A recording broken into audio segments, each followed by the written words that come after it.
my dance. People wanna dap it up, but wanna see me right foot. Okay. Okay.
Wanna see me?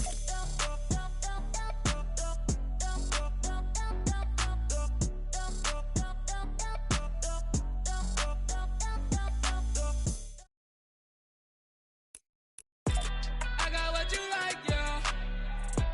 Don't put up a fight, no.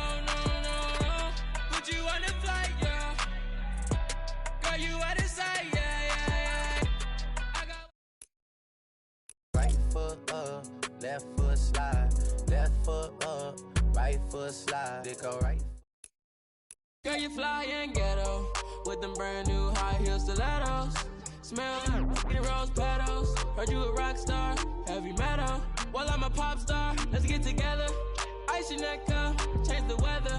She a hot one, like a pepper. And you fly, girl, shake your feathers. Girl, you fly. Wanna see me do my dance in these $1,000 pants. Don't disrespect me and my mans. Bam, whole lot of choppers on you. Scram, we just putting dollars on your head. Gave his mama to the feds. Little brother, big brother, Sada got the dress. DZ, DT, Sada keep the bands. Wanna see.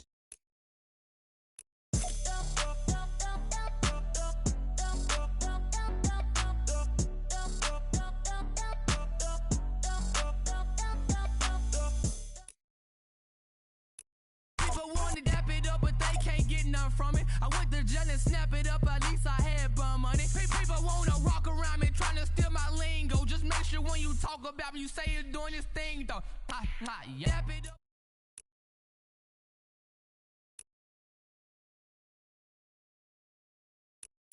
People wanna dap it up, but they can't get none from it. I went to jail and snap it up. At least I had bum money. People wanna rock around me, trying to steal my lingo. Just make sure when you talk about me, you say you're doing this thing though. Yap it up. People wanna dap it up, but they can't get none from it. I went to jail and snap it up. At least I had bum money. People wanna rock around me, trying to steal my lingo. Just make sure when you talk about about me. You say you're doing this thing though. Ha ha, yeah. People want to dap it up, but they can't get none from it. I went to jail and snap it up, at least I had bum money. People wanna walk around me trying to steal my lingo. Just make sure when you talk about me, you say you're doing this thing though. Ha ha, yeah.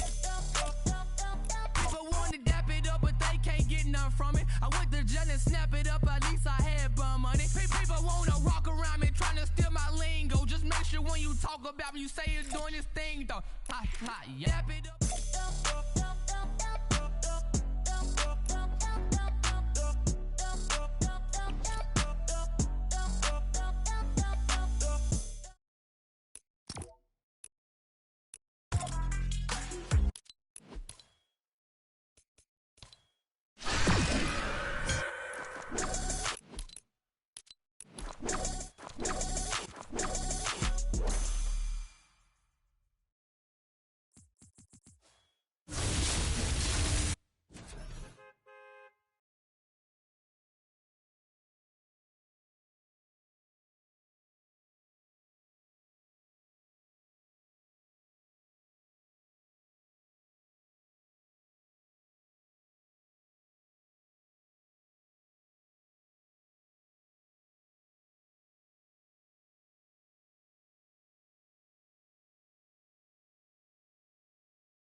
Fly her across the country, I finished the show and I hop in it.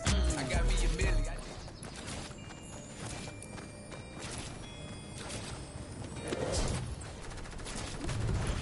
Across the country, I finished the show and I hop in it. I got me a milli, I did it legitly. I'm still with the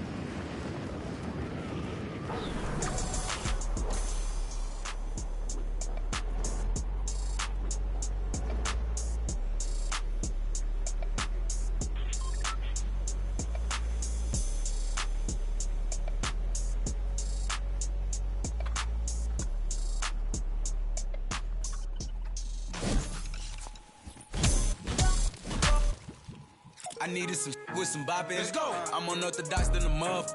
Hey, when you gon' switch the flow? I thought you never asked. I needed some with some bop in. Let's go. I'm unorthodox than a muff. Hey, when you gon' switch the flow? I thought you never asked. I needed some with some bop in. Let's go. I'm unorthodox than a muff. Hey, when you gon' switch the flow?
in these stars without a band.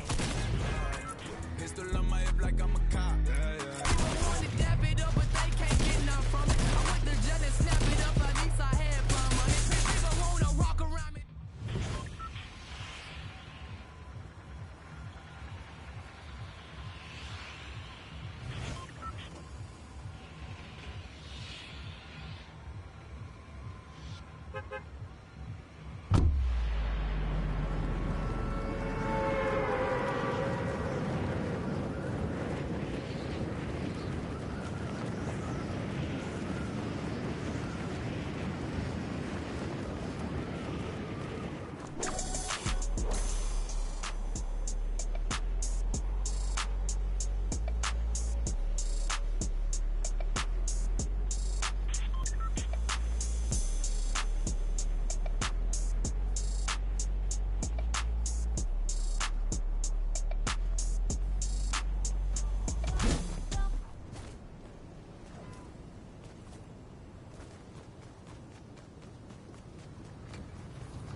Girl, you fly and ghetto with them brand new. Girl, you fly and ghetto.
West and Shy Wager to start our day. This is the finale of the finals, the last day of a multi-week event. Whether you're in Party Royale, on the couch, or watching along with your friends, welcome to the European FNCS. Sancho, a slew of games to play today, $1.3 million on the line for EU as well. This is going to be insane.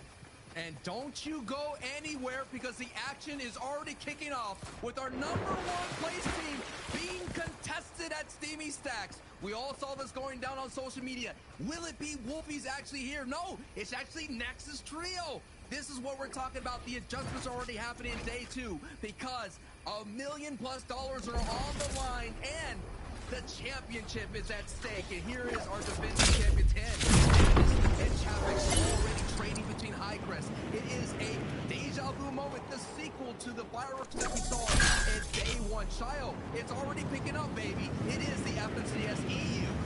Yeah, it's absolute deja vu. High Crest already going down inside the first game. We saw 12 games played yesterday, or 6 games played yesterday. There's 12 games to play. In all 6, these guys fought over and over again. Going down first for Head this time. It won't be High Crest. Knight and Vortex will have to try to pick up the slack here, but with a top-tier trio who's won this POI over and over, just breathing down your neck, it seems absolutely impossible. These are very important moments. Looks like Andretta actually gets knocked. We'll keep an eye on the feed on that here. That is our #1 team already knocked against them. Let's go ahead and focus back in here. Chapek's him on the like basically so close getting a repeat championship.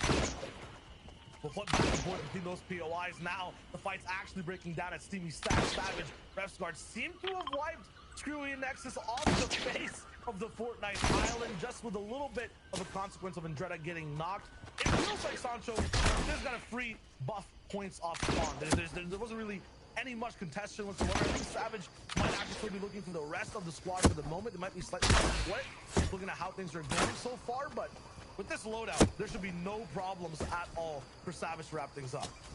This is what they were worried about going into day 2. They thought they will be contested. Usually Steamy Stacks in the EU region is historically heavily contested. Last season, Andretta Resguard was scrapped, dealt with 2-3 trios at times contested in there. So there's no stranger to that. They expected it. They bought review it, and they were ready. And now Janice, Hit, and Chapek's were ready for High Crest. Once again, Vortex is going to be left alone right now, and they're going to actually go ahead and catch him out in the bush. So far, it is the bush stray. When you all got it in the back pocket, that's all you can do. And right now, you're looking at a 6-1 advantage right now going Hen's way. And anytime any team walks out of Craigie, they do really well. And when Hen's team walks out of Craigie, they get double-digit victory royales. That is the potential of the pop-off that they have here. But Shio, pop-off potential for Thomas A. Flicking on us. Day 2 is usually their day. Yeah, usually on day 2, this team you're watching on screen really ends up popping off. They're landing at Dirty Docks, and if this is your first time watching the FNCS, the early game is just about controlling where you land. You guys probably have your spots too of where you want to go. It could be big like Dirty, it could be small like this junction sort of, you know, POI where Red Rush, Exterios are dropping at. They have a huge split where they travel around the map. There's many different things to do. The basic rule for everyone though is just to survive. If you're fighting anyone, you got to win that fight. So we already saw it happen. Big names coming off of spawn, unscathed basically, and everyone else is, you know, really amping up to have a very good first game. There's still 30 trios alive right now. The only 2 that have dropped we watched, that was Screwy's trio, and then this was that track. Everyone else is all rotating now, looking for lots of damage around the map. And that was our third place team, Mysterios, with Red Rush and Mappy, with a kind of an Red Rush, the FNCS squad champion, alongside with Mysterios and Mappy. They had a really solid day. They kind of played conservatively. They were able to get a lot of placement points alongside with some valuable E-wins. But the thing that they have to work on is, can they continue that pace? They're pretty much playing out of body, like we mentioned yesterday, and that's very difficult to do in a high-stakes lobby like this one. Absolutely, and for this team on screen, I mean, you can see the stat, the importance for these guys on the second day of competition. It's more monumental than any other team we're going to be watching today. For like Anas and Thomas HD, their day 1s usually are kind of scraping by. They'll be in the top 10. It won't be something crazy we're watching, but on day 2, they really start popping off. Sometimes you see multiple victory royales. We see lots of high placement games. The issue is, I'm not sure looking at this lobby if it's going to be as easy as before. Just look at the map, how spread out it is for every single team, where the zone is going to be looking at as well. The level of competition is so high, and for these guys on the top right to be able to perform, I mean, they're gonna have to pull out miracles from inside of them. Like, it is so difficult, especially with so many good players in the lobby, to be consistent, be at the top. They can't miss out on one game, especially the first game, the one we're watching right now. They're gonna have to do a very, very good job while they're playing, or their entire momentum will be just thrown away for the day. We already saw a taste of zone 1. It's going to be a northern zone. So you have Hen Trio looking really solid. You know, we already talked about Levin, talked about at the analyst desk. Nebs' trio has been doing really solid, considering they had not been finishing in the top 10. If you go back and VOD review Nebs' trio, game 3, they ran over some of the biggest names in the region, getting 5+ eliminations. I think 8. And that is something that I have to keep my eye on the rest of the way, because they were taking out the likes of Clement. They were taking out the likes of Adil's trio. So, hey, you got to watch.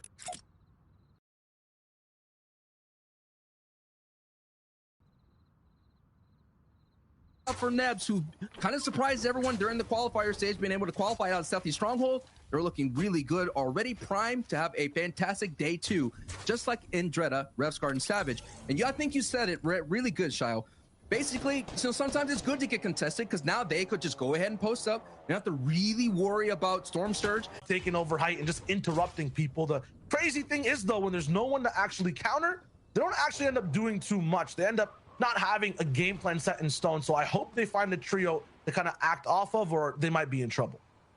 Now we're taking a look at Bloomy's trio, putting pressure down on Tayson's trio. Builds are on fire because the car exploded.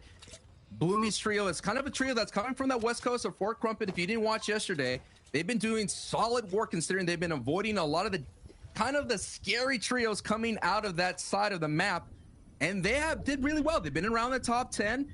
A lot of people expected them just to be Storm Surge tags for that side of the map, but they were able to get away, make some smart rotations, rotate early, like reset how important it can be. Now, when I was watching Tayson and ForZR, they kind of play a little bit conservative. Even though they made it to in-game, they weren't really looking for eliminations. They were just looking for placement.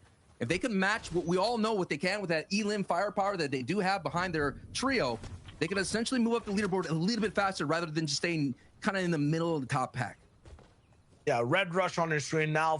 Is it about going for the win? And you answered it right there. You gotta go for the win, because no one's gonna give you the crown. You're gonna have to take it from our defending FNCS champions and Hen's trio.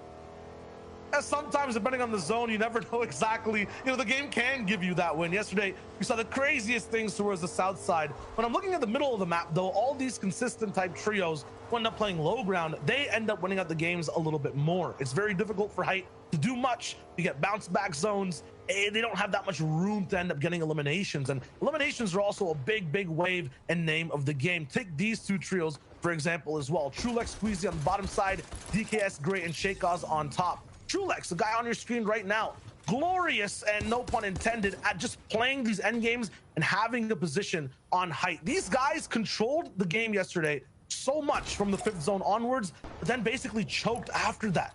You know, they could not hold on to that title spot, the big all the way up top high ground, and other teams rolled over them. Maybe they can clap back today. You have to make changes. That's what Wolfies is going for on your screen right now. Actually bullying Exteriors and Mappy, but maybe just looking for damage. They'll move on. You don't want to throw your game over just one mid-game fight. You want to survive for the whole entire time. You're looking at what's happening, the adjustments already. Wolfies was 50-15 that yellow house, games 1-2. They kind of split retail row against Kiko's trio. Now they're rotating early. We're seeing the retail row teams rotate early. Scram's trio, the other retail row, is rotating towards Lazy Lake. This time, Wolfies is kind of pushing that Cammy split, and that Cammy split right now is being held down by Red Rush's trio. We talked about early game as well in terms of how players want to, you know, go about their game. It's about defending your drop spot. Now towards mid game, you'll see this cool little graphic above the mini map on the right side. It says damage threshold 121 above for Deuce. This entire mechanic is called Storm Surge. So basically, when you're rolling in this game, there's so many players that end up staying alive. You want to give these guys a challenge and make sure the entire server is staying healthy as well. So 90 players will have to drop down to 70 for this entire player threshold, and that's decided by how much damage they do. So you basically have to deal damage or you get dealt damage by this purple lightning that comes down. You'll see it in a second. Deuce is ahead of it right now. Everyone after their drop spots is playing for this Storm Surge threshold. They'll look for damage. For Deuce, it was long range beams. Over here, it's box fights between 5 different trios. Kiko last alive on his squad. Demento's following closely behind them. This is a horror movie. He's trying to move forward. So many beams from all spots. There's an arrow in his elbow. This has to hurt. He's going down, and that's one trio taken out. You know, sometimes you take arrows to the shin, but there's nothing like an arrow to the elbow. That's going to knock you down. That's going to take you out. But now Podesai one last MXR with back, like very last place right now. They have been very inconsistent. They were going down to Stealthy Stronghold. In fact, game 5, they were kind of splitting some randomness. But now maybe they could come up and kind of shake up that bottom of the board, because right now they're affecting this rotation right here just by being here. Hey, you're talking about randomness. What is this? This is, I'm counting like 7 different trios at the same time fighting in Storm. There's Fast Roki, the Interrupters, High Ground fighting Stompy right. Down below, Dementos is not stopping. Jamside is going down in the build. Oh, man. This is a crazy 6-way fight. ST's here too, making it off spawn for, I think, the first time I'm watching, and they're looking real good with this loadout. This is just a repeat of day 1. All the Southern teams from Misty Meadows, Lazy Lake, Caddy Corner, all being late on the rotations and all colliding as you're seeing Jamside getting eliminated by Podesai. This is what's happening the entire tournament. It looks like it's going to be a repeat in day 2. If any of these trios want to get better for the day in placement, they just have to avoid this kind of white line engagement that's happening right here, Shayo. This traffic jam hasn't stopped, and this is game 7 out of the 12. It's going to get crazy as the day goes on, too. These are teams playing conservative. Bad Sniper inside Storm, eating some damage, looking for an angle. Not going to really find it, but has some meat to eat, so it's all good on his end. Once again, in terms of reading what's going on screen, it might be confusing. You know, there's health bars to watch. Once that threshold thing pops up on the right side as well, that's like an extra health bar to kind of show you guys how the trio's doing. If they're about 300, 400 damage above, it's really good. Anything below that, sometimes they could be in trouble. There's even more trios, though, still inside the Storm. Hellfire's so far back. Okay, never mind. It's the reverse side. They're actually in. Everyone's looking good. Oh, look at this. So many people, Sancho, playing side by side, close together. And like, this is going to be rough rotates all the way across.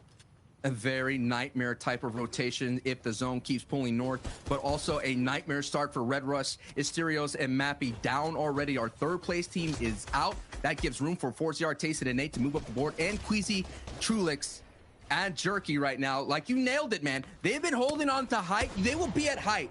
Like, about 4 out of the 6 games, they were on height, and they got it taken away from them. And only one of them, they were able to hold on and get a victory royale. So expect this team to continuously to fight for height, to expend all their mats, to hold on to height, do whatever that they can, because they're all in for that strategy. And when you go all in, you saw it already, they get down into shambles. But I'm expecting them to at least get 1 or 2 victory royales here today. This is such a weird game, though. Yesterday, we were watching organized driving, basically. Everyone in their own lanes, way far away. They were, you know, following traffic laws. This time, I'm watching bumper cars. I'm looking at trios just bouncing off of each other, shooting over and over again. No one is leaving space for anyone to walk by. Even Nate, so far away from this trio, is looking to affect this one. Trulex getting hard beamed. This is troublesome.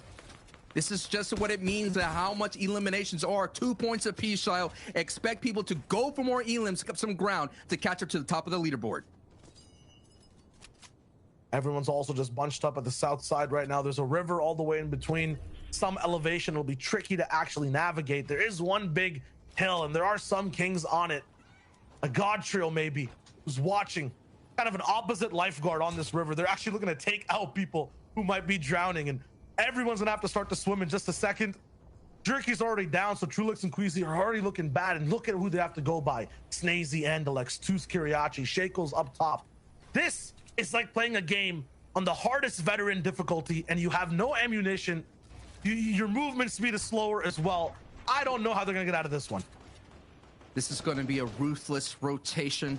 All eyes to see who could be able to look at all the hard mats already expended here, because they have been box fighting. They have been trading blows here. The entire south side of the map here in zone 4. Let's take a look at it. Yes, so many trios are on the south side here. The north side is still a little bit going to be troublesome, but not so much. And there's already a team right there in the orange in the middle of that map. They're going to have strong positioning. That is the high point of this section. But the river is available for rotations. On the top right of your screen, that is Squeeze's trio, who've had a rough start to their tournament run. Shifting down to Camp Cod, having trouble with Storm Surge, not being able to get what they normally do. Let's see how they do here in day 2, making those adjustments. No one's holding anything back. Stormy Red already going down. Tuz Kiriachi, they need consistent games. The reason they're inside the top 10 right now is they're really good on placement. Just like all these teams you see on your screen, they're lacking eliminations. Janice and Chapix doing their classic, what we saw yesterday. Low ground mountainous rotation. Every time they end up doing this, the zone plays for them. I'm not sure if this is like a type of rain dance, but they get every zone when they're in this position. They look good while doing it, and they end up clutching games. We already saw who's at height holding it. It is Vidil's trio who've made those game plan movements that they were talking about, those adjustments. They said on social media, we have a plan. We saw yesterday they were kind of just pushing everything, getting in some scrums in mid-game, rotating late, but now they're early, and now they have prime position to get beams. So now they're changing up their box fighting mentality for Storm Surge, and they're just going to do it from a distance. Wow, I'm impressed.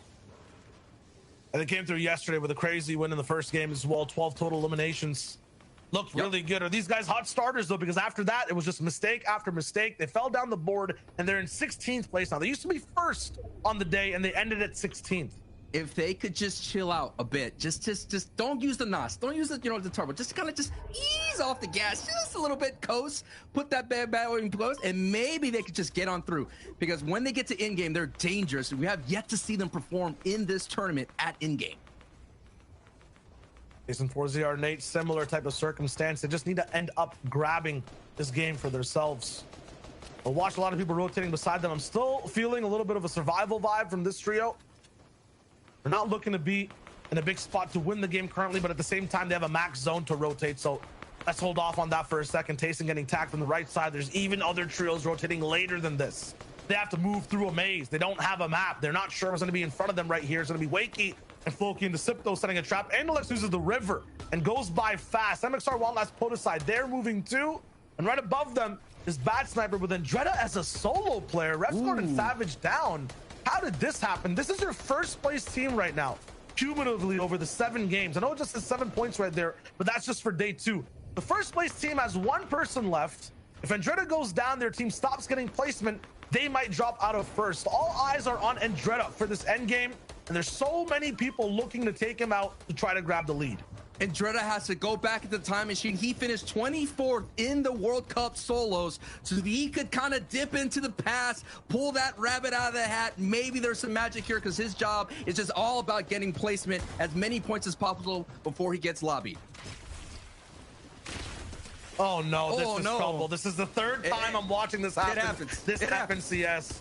It happens. Dory stays close range. They're so lethal though. Look at Bubak's health just go down more and more. Now he's at 30, used to be at 100. It's going down to 20 as well. It's so hard to run away from those stingfish, but once again, you use them in close range, they end up doing damage to you as well. This entire box too, this complex of builds has so many top trios and making sure he medkits up. These guys are going all in on their HP. They're looking to just take this end game by storm. Oh yeah, and the storm has already moved away from all of our competition. The first moving has been revealed and is going back towards Dirty Docks. This is going to be a very dirty, a very dangerous rotation. And Thomas AC and Austin Flick, we said that day 2 is their day. Are they going to be able to seize it and have that pop-off game, Shio? This is not only the most important day, but this has to be the most important game. The thing we've seen on EU, especially early, is people like to contest height. They like to interrupt Thomas, Flick, and Anas. But look how far this split goes. Thomas is back in an old zone a minute away. Anas and Flick are already all the way on the front side, building a new base. So these guys have real estate on all corners of the map. Janice Hen and Chapix, they're going down to on the backside of Storm. Man. This is absolutely ruthless. People have to make it up a mountain, go down a mountain. It's tough. The hill's in the way, and Chapix is the last person alive on this squad to make the rotate. Chapix is usually the tarper. He could navigate these builds. He could do those layer switches. He could just hold on as much as possible, but he cannot just get any attention looking his way. Down at the ultimate low with only 25 HP. This is the defending champion here who had the momentum leaving from day 1, walking away with the Victory Royale. He's going to do all that he can. Now they're in the second threshold replacement. But let's take an eye on high. Thomas AC, Anas, and Flick here, putting some pressure down below. They have the ammo. Look at the AR. They have all the options they can to put the pressure down on low ground. Every player playing scared, but fear gets relieved as the zone actually bounces back. Everyone on middle and low ground, even the people getting struck by this purple lightning from Storm Surge, are safe and can breathe for the moment.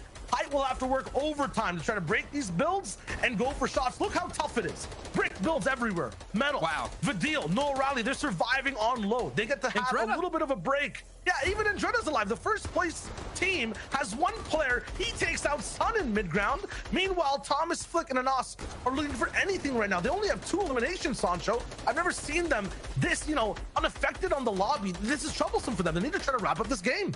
Yeah, but this is where they start cooking up there as they both get iRes and Indretta right there. This is where they start getting eliminations when the lobby starts getting really tight and congested right now. The most important thing is their builds are so low, so they're going to have to get closer. Already they're setting up someone with the heals. Thomas AC is holding on to some medkits here, so he is going to be that heal up win condition. Anas and Flicker have to go down here, but look, Noah Riley and Badil and Reason are there on the low ground, and they're going to clean up the Slayer here, and they get Etsy, and they get Bad Sniper. Noah Riley and Badil and Reason are here in the end game, and they have the potential to pop off even more, baby!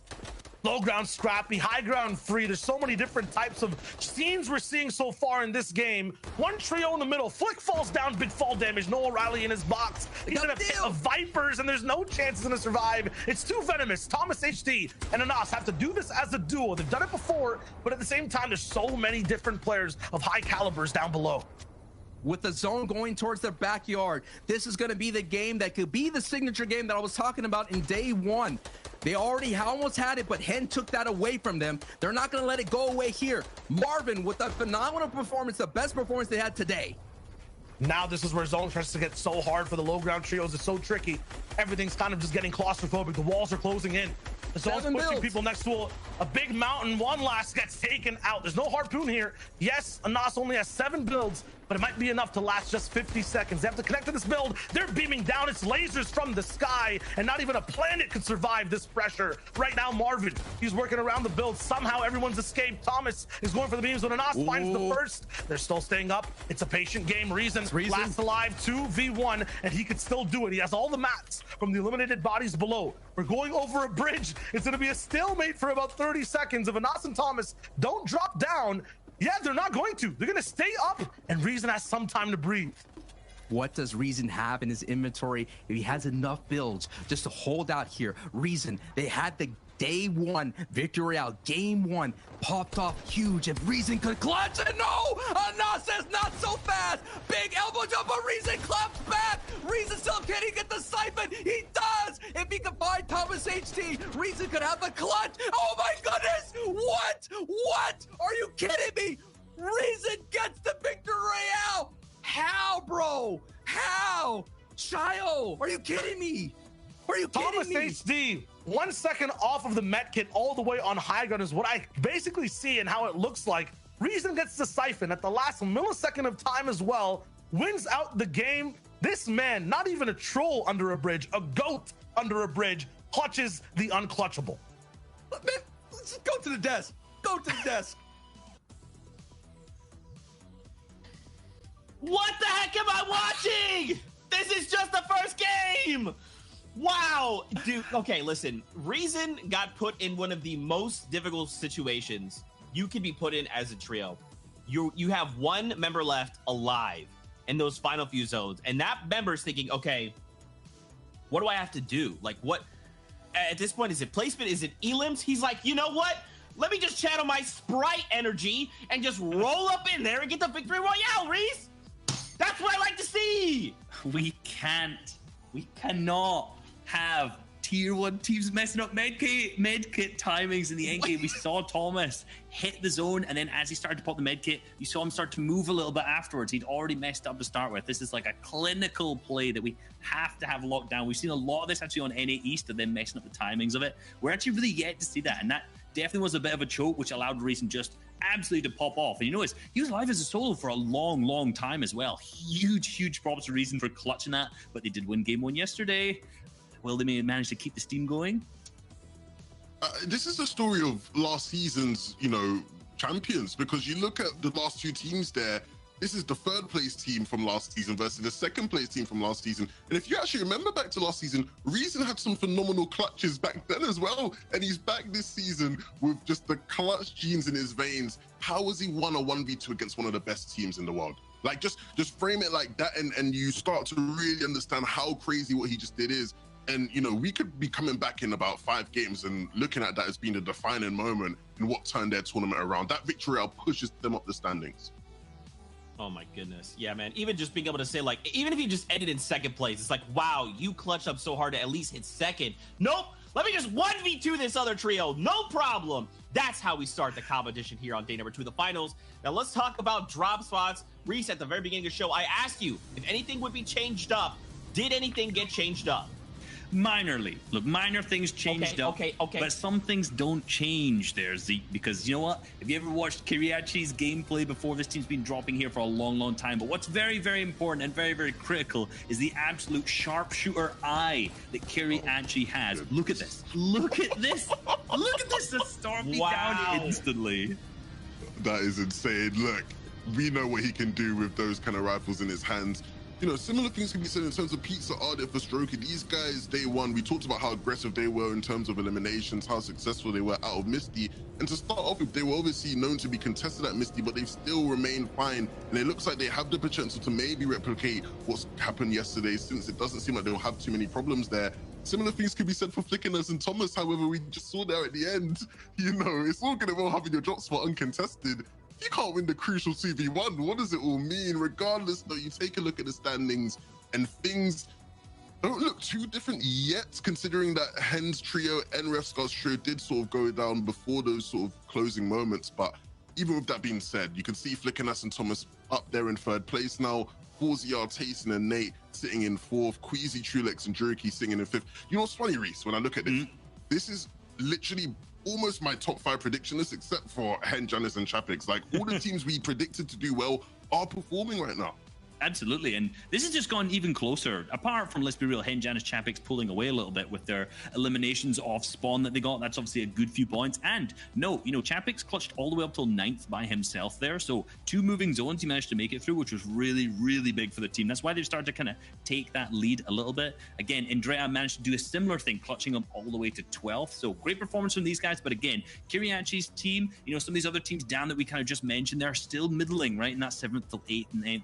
We did see Bubak up in the end game again, so that's then moved them up 2 slots as well. And then from that big victory royale, now Reason, Vidil, Noah Riley up into the top 10. So 5 more games to go. Hopefully they're going to be able to keep that steam going. Oh man, momentum, baby. We have it.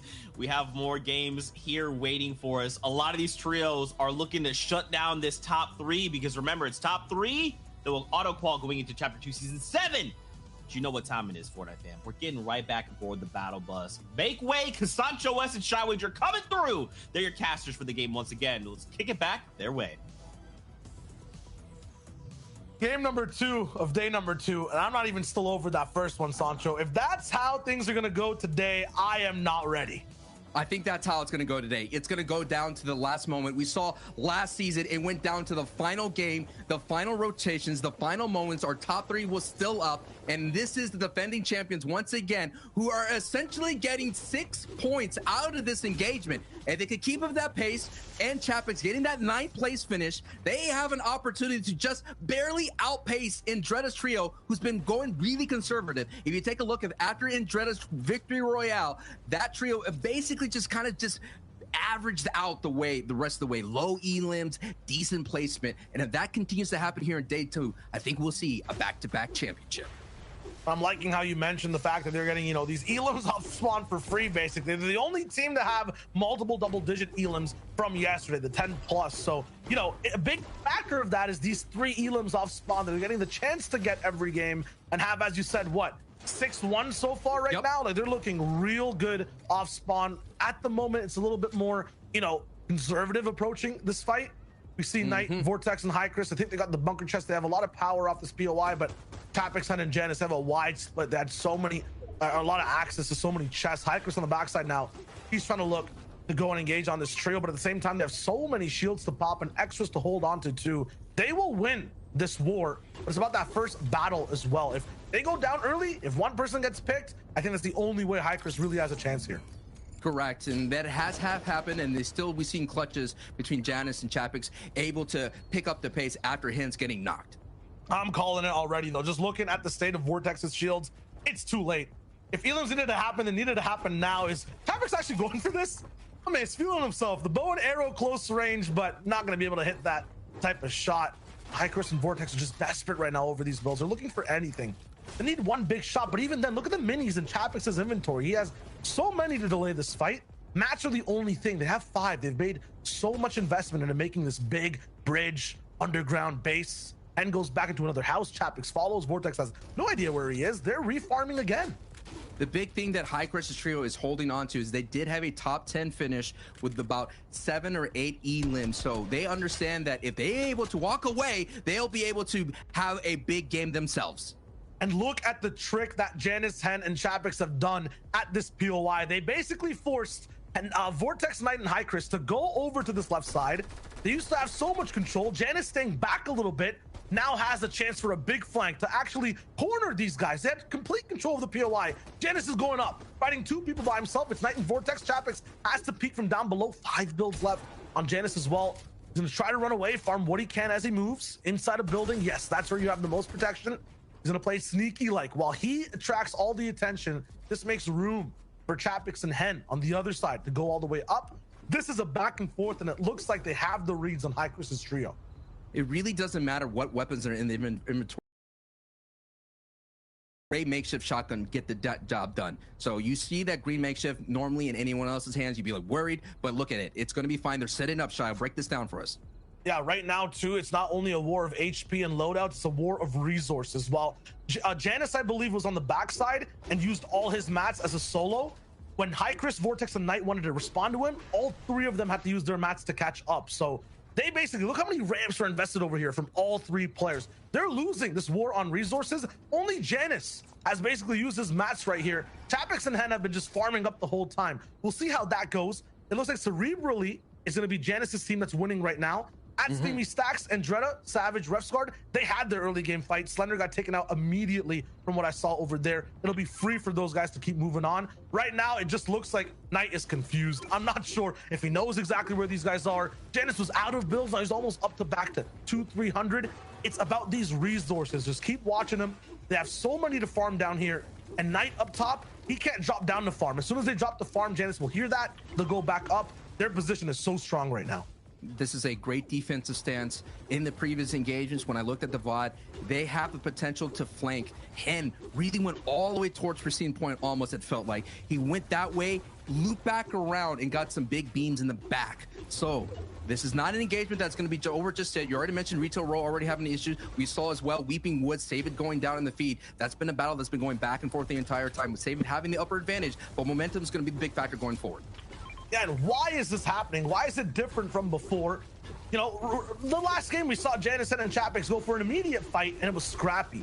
It's because of the psychology around it. Look at the zone on the left. They have zone at Craggy. They can really draw this out, and they've baited Chris all day into this fight. They know they're not going anywhere. They know they've basically are living in their heads rent-free, Janus at least, and they're going to go for this fight no matter what to try to win it. They're down 6-1 as well. Because of this is free surge tags for Janus. This fight will happen no matter what. And man, Vortex is getting antsy. They're already shooting shots down below Sancho. It really, right now, it seems like Hen, Chapix, and Janus are inside their heads. The only time I've seen a disengagement here in the tournament is Hen's trio went to Flopper Island to disengage, to regain a little bit of resources, to regain a little bit of HP, and then they came back and wiped out Knight. The thing that's going to be different here is that Tripper's trio that usually rotates into that little clip area hasn't been here just yet. Now they're rolling in. They're rolling in right now, and they're going to send beams, and we saw Chapix get beamed from that area here, and that could be just enough for High Curse's trio to find that opening to get rid of Hen's trio. Now, what Sancho's calling for is basically a third party of a different team on this left hill that comes in, and Uguay 74, that's Chapix, by the way, was on high ground. He was in the position of this opposite team, Vortex, the night before. He got beamed hard. I think these guys have learned from that. They're now playing low. There's no chance that third party team can actually shoot them. So they're actually sitting pretty, waiting for Knight to make a move, and they can't. Meanwhile, on other sides of the map, Lazy Lake, always active, especially with Bad Sniper Marvin and SC. They've actually moved towards the center of the map off the POI, chasing a fight. Bad Sniper with the big shots on the Dementos. They're still going forward. This one's getting real scrappy too. I mean, Sancho, no one's holding anything back on day two. Not at all. And Marvin's trio had their best finish in game 1 of this day here, which is 7 out of the 12. But this is just a messy rotation. This southern rotation, I call it the struggle rotation, man. The struggle of the south right here that's happened real. Every time, we've already seen it in game 7. Now in game 8, you're seeing all the kind of chaos that's happening. Jamside hasn't had a great tournament run because of this, and you already seen Pizza, who's just able to be a little bit better because he's able to rotate. But now Pizza is actually late rotating here, as you see Fast Rookie Art and Pizza on the backside of this engagement down in Gorgeous Gorge. I've never seen people voluntarily go down to the gorge, let alone 3 teams to fight. So there's definitely something weird going on for their game strategies. Yes. Yeah.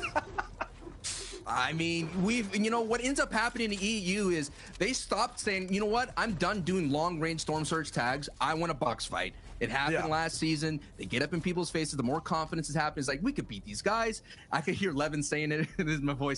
We could beat these guys, and we could take it to them. And that's what I think what it is. More importantly, I said it in the previous game, Shayo, it comes down to elimination points being 2 points. You get that value out of that. We've already been seeing the 6 points that's been helping out Hen's trio kind of bolt them up a little bit. They took over first place against Revsguard's trio.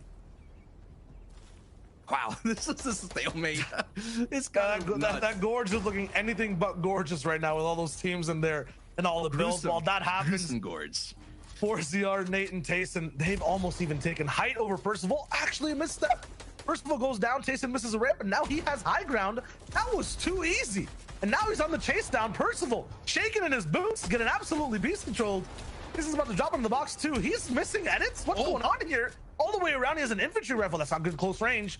Has to switch over to the pump and then a big shot, but it's only green. He's gonna escape all the way and make sure he finds his way back to his team. Bloom took big shots. Percival actually down. You're trying to go toe to toe with Tayson, Nate, and 4ZR. I get it. Bloom, Percival, Tomsy. They're also really good at these fights, but this is you know, outclassed matchup right now. These guys are just working this trio, and it's good to go for these mid-game fights, especially when you're behind, to try to shake things up. It's also just so risky. On the same box right now, on the walls, they're just shooting pumps at it, not even swinging their pickaxes. And basically unscathed. Tayson will be able to met-kit up. Everything will look fine. What a fight. Game fight there from 4ZR, Tayson, and Nate.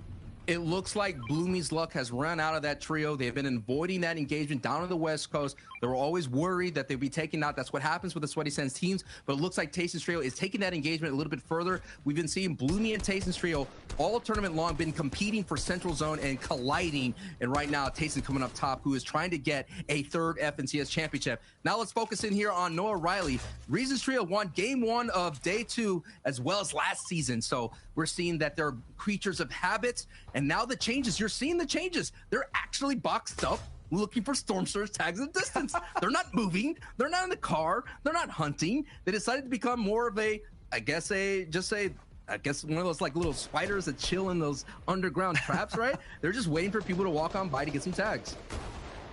They're trying to switch things up completely. Meanwhile, Shadow is basically seeing the light absolutely erased almost. Stompy right not going to get beamed out of the air this time. He's looking good with Peppers, but not finding a way to really help out his team. There's fire low ground too. Not really landing any shots on anyone through builds either. The big Elam comes in, the Siphon finish, and now he's looking for more. Going to pick up Shadow all the way up top, get that clutch. Revive, very nice. This is also just a very, very messy fight. Very messy. The fire actually knocked their teammate. That's what happens when everything gets set ablaze. Wakey's going to go ahead and bring back Eyedrop into the fight here. This is actually another big fight because look at the inventory that Joe, Stompy, and Shadow have. Joe has so much shield, but at the same time, Stompy's trio has 4 peppers. And you know that's going to be a great win condition for Joe, Stompy, and Shadow. That is part of their game plan. They got a victory out by playing for height when the zone went down towards Holly Hedges Meadows, and they're below Storm Surge, and that's why they're taking this fight. But they open up that door and get greeted by some shots.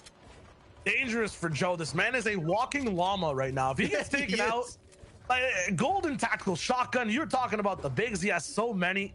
He has 3 still after using one. Like, you do not want to go down if you're Joe here. You know this has to kill the deal, right? The feeling like they want to get down into that. They're so anxious. They're so HP thirsty. They want to get down there. Yeah, they want to get into that fight, but they're trying to slow down their ways. They're trying to slow down that temptation to get in there. Stuff on both ends. People are definitely learning from yesterday. Every time a team went third party into a fight, didn't really come out with much and sometimes lost a teammate. So they're letting everyone just isolate and do their own thing. Like us, they're watching along and having a good time. Hope you guys are too. Endon is here now with Jaku as well.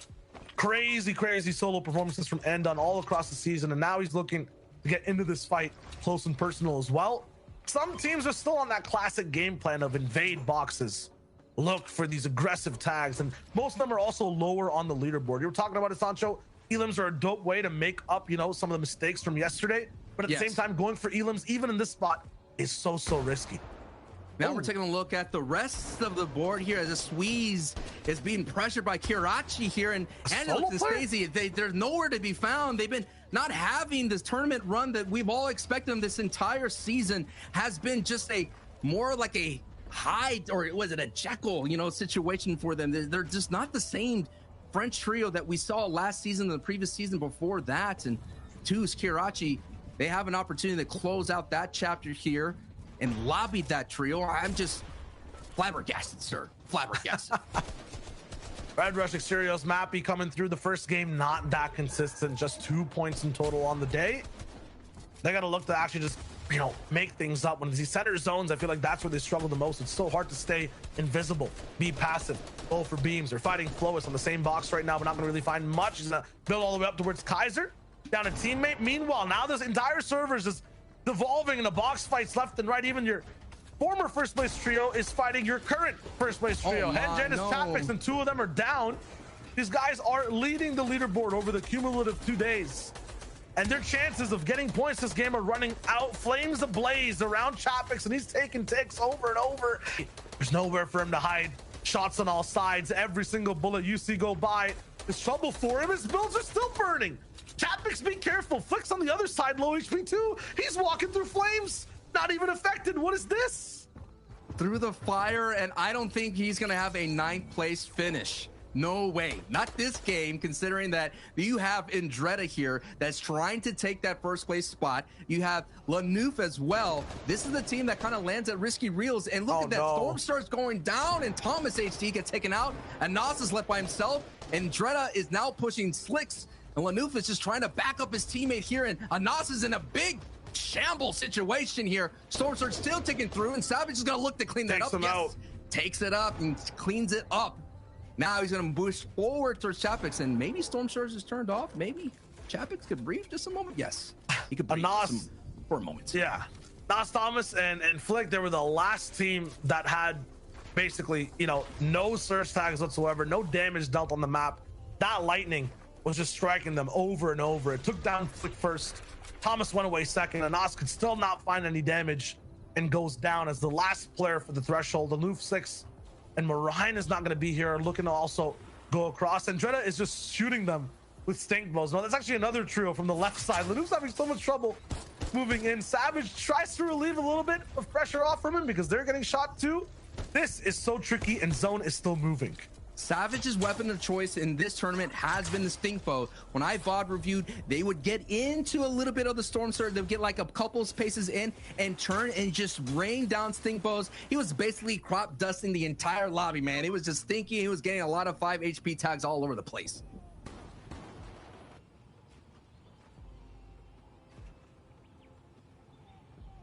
It's quiet now across the map too. Everyone's kind of stopped. That surge gets everyone really, really active, pushed into boxes. Now they're looking for position to play out the rest of the game. Savage basing up with Andretta and Refsguard low ground. I'm not sure what happened last game, but Refs and Savage were basically taken out. Andretta had to clutch. Tapix is still alive somewhere, it seems as.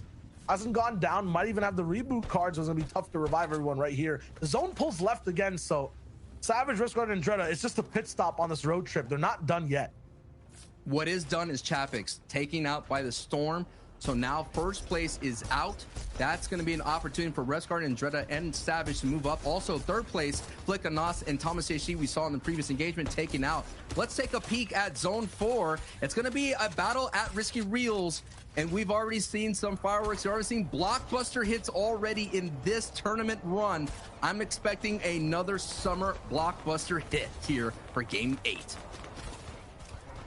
Game 2 on day 2. This is very similar to what happened yesterday. Game 2 actually went to the Orchard, and it was this trio that ended up winning the game from low ground. They popped off. Queasy was on height, so maybe Queasy, Trulex, and Jerky might have some experience being high ground this game. But Andretta, Refsguard, Savage, this might not be where they drop. In terms of end game, this is their home. They know exactly how to navigate the zone.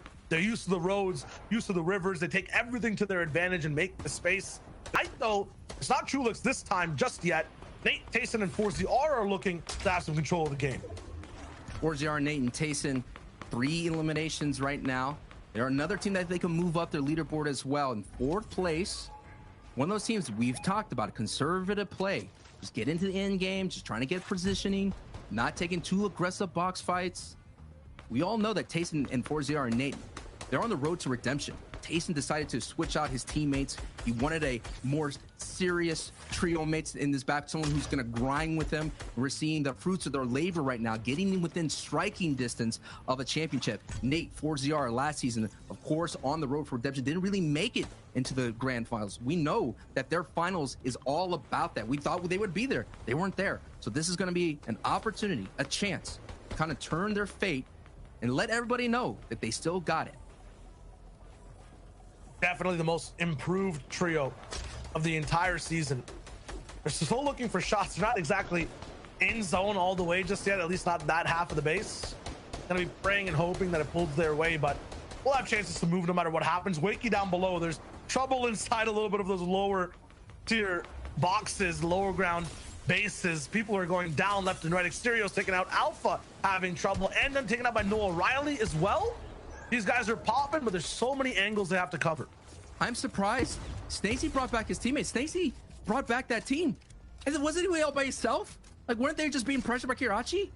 Yeah, Excuse was a solo. I guess they brought everyone back. Yeah, okay. Run. Okay, they're not. Big reboot came through, but no matter, they were coming from the south side. They must be exactly where Noah Riley is too. Look at the zone.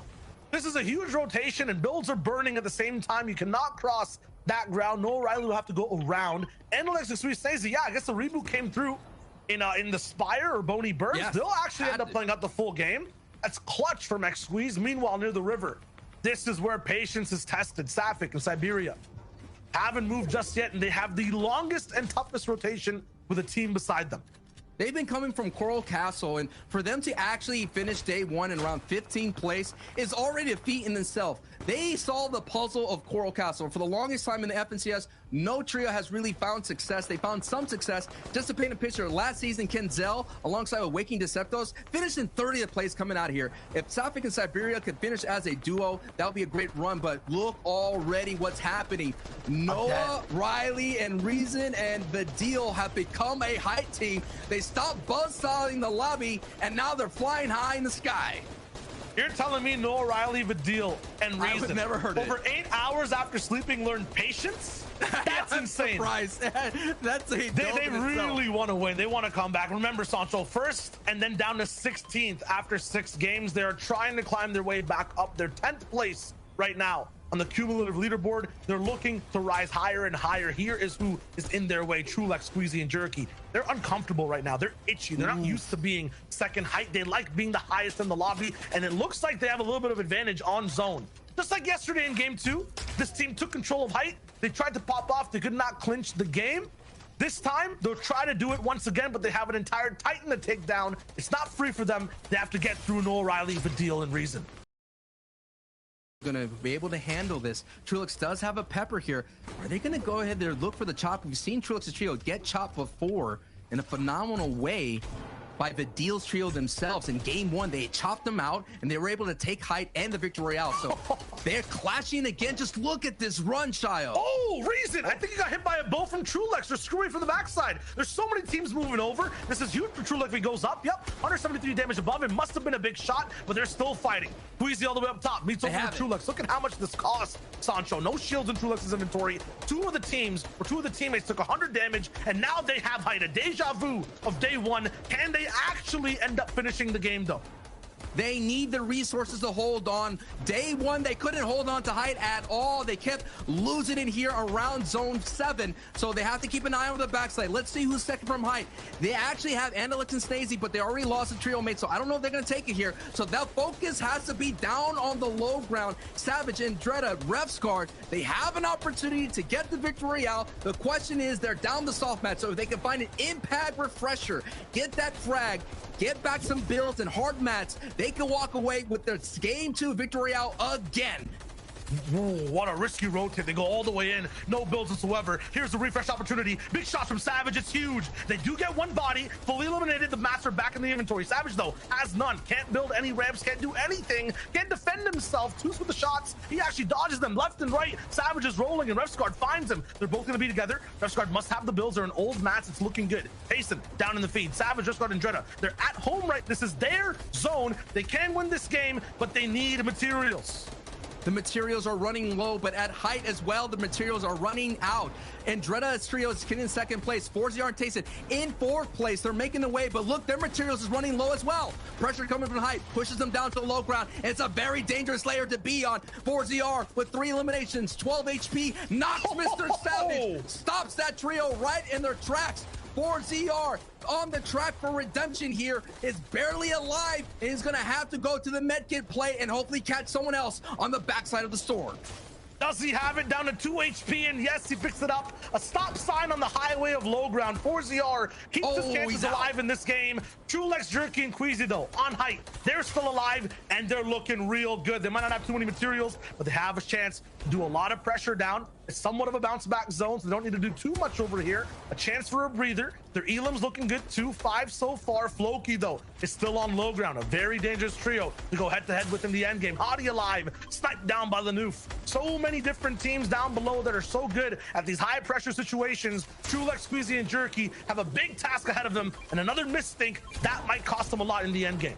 This is where it gets sketchy for them as they make their way down. Neb's going down. Floki, you already said it. A very nightmarish trio to deal with here. Trulix has 2 floppers, 2 medkits. He's going to be the man that's going to be sitting on the high ground and sending him much pressure. Clement Deceptos are still there. Waze is already going in for the medkit. He's coming in for the backside storm. Waze gets Kiriachi, gets knocked. It's what happens when you do the flopper pay. You get the angles to send the beams on through. Floki, Deceptos, and Clement, they don't see Waze. Clement gets tagged in from the backside.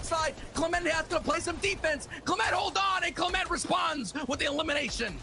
3v3, and this time Queasy can't choke. Trulex looking up high. almost out of materials as well. They have to try to win this game to redeem themselves from mistakes yesterday. They want to make up the whole leaderboard as well from what we saw before and yesterday. Two Trulex, Squeezy, Jerky are looking for the drop down. Teams, big shots below. Deceptos down. It's a huge drop. Trulex has the insurance. He has to go below. I think it might be the last one left here. One more flopper. And these guys are still in zone. It's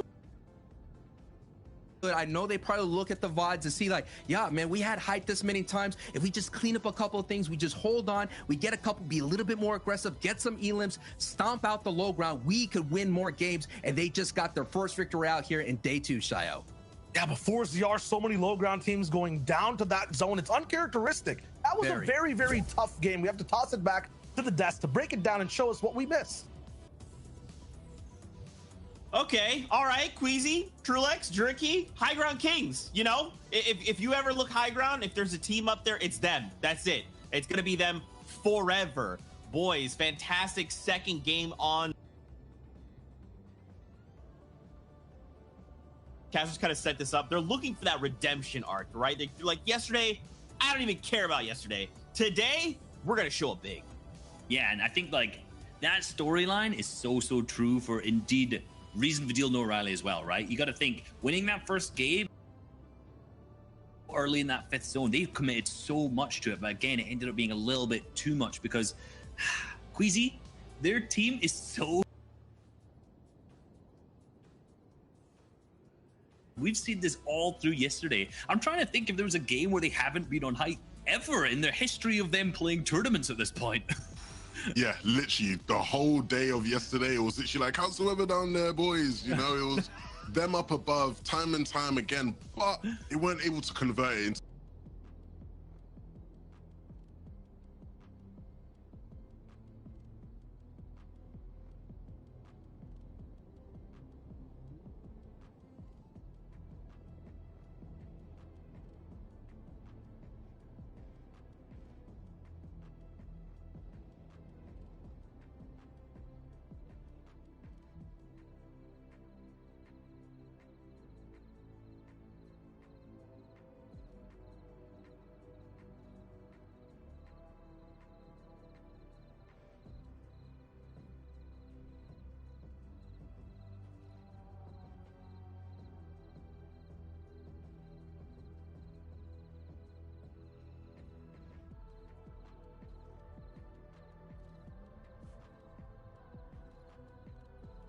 He took the Germans down right now. To zone right here. If you notice, his HP has gone down to 90 at this point, right? No longer at 100. He has the medkit in his inventory. This means he is able to actually use the medkit to stay alive a little bit longer in the zone.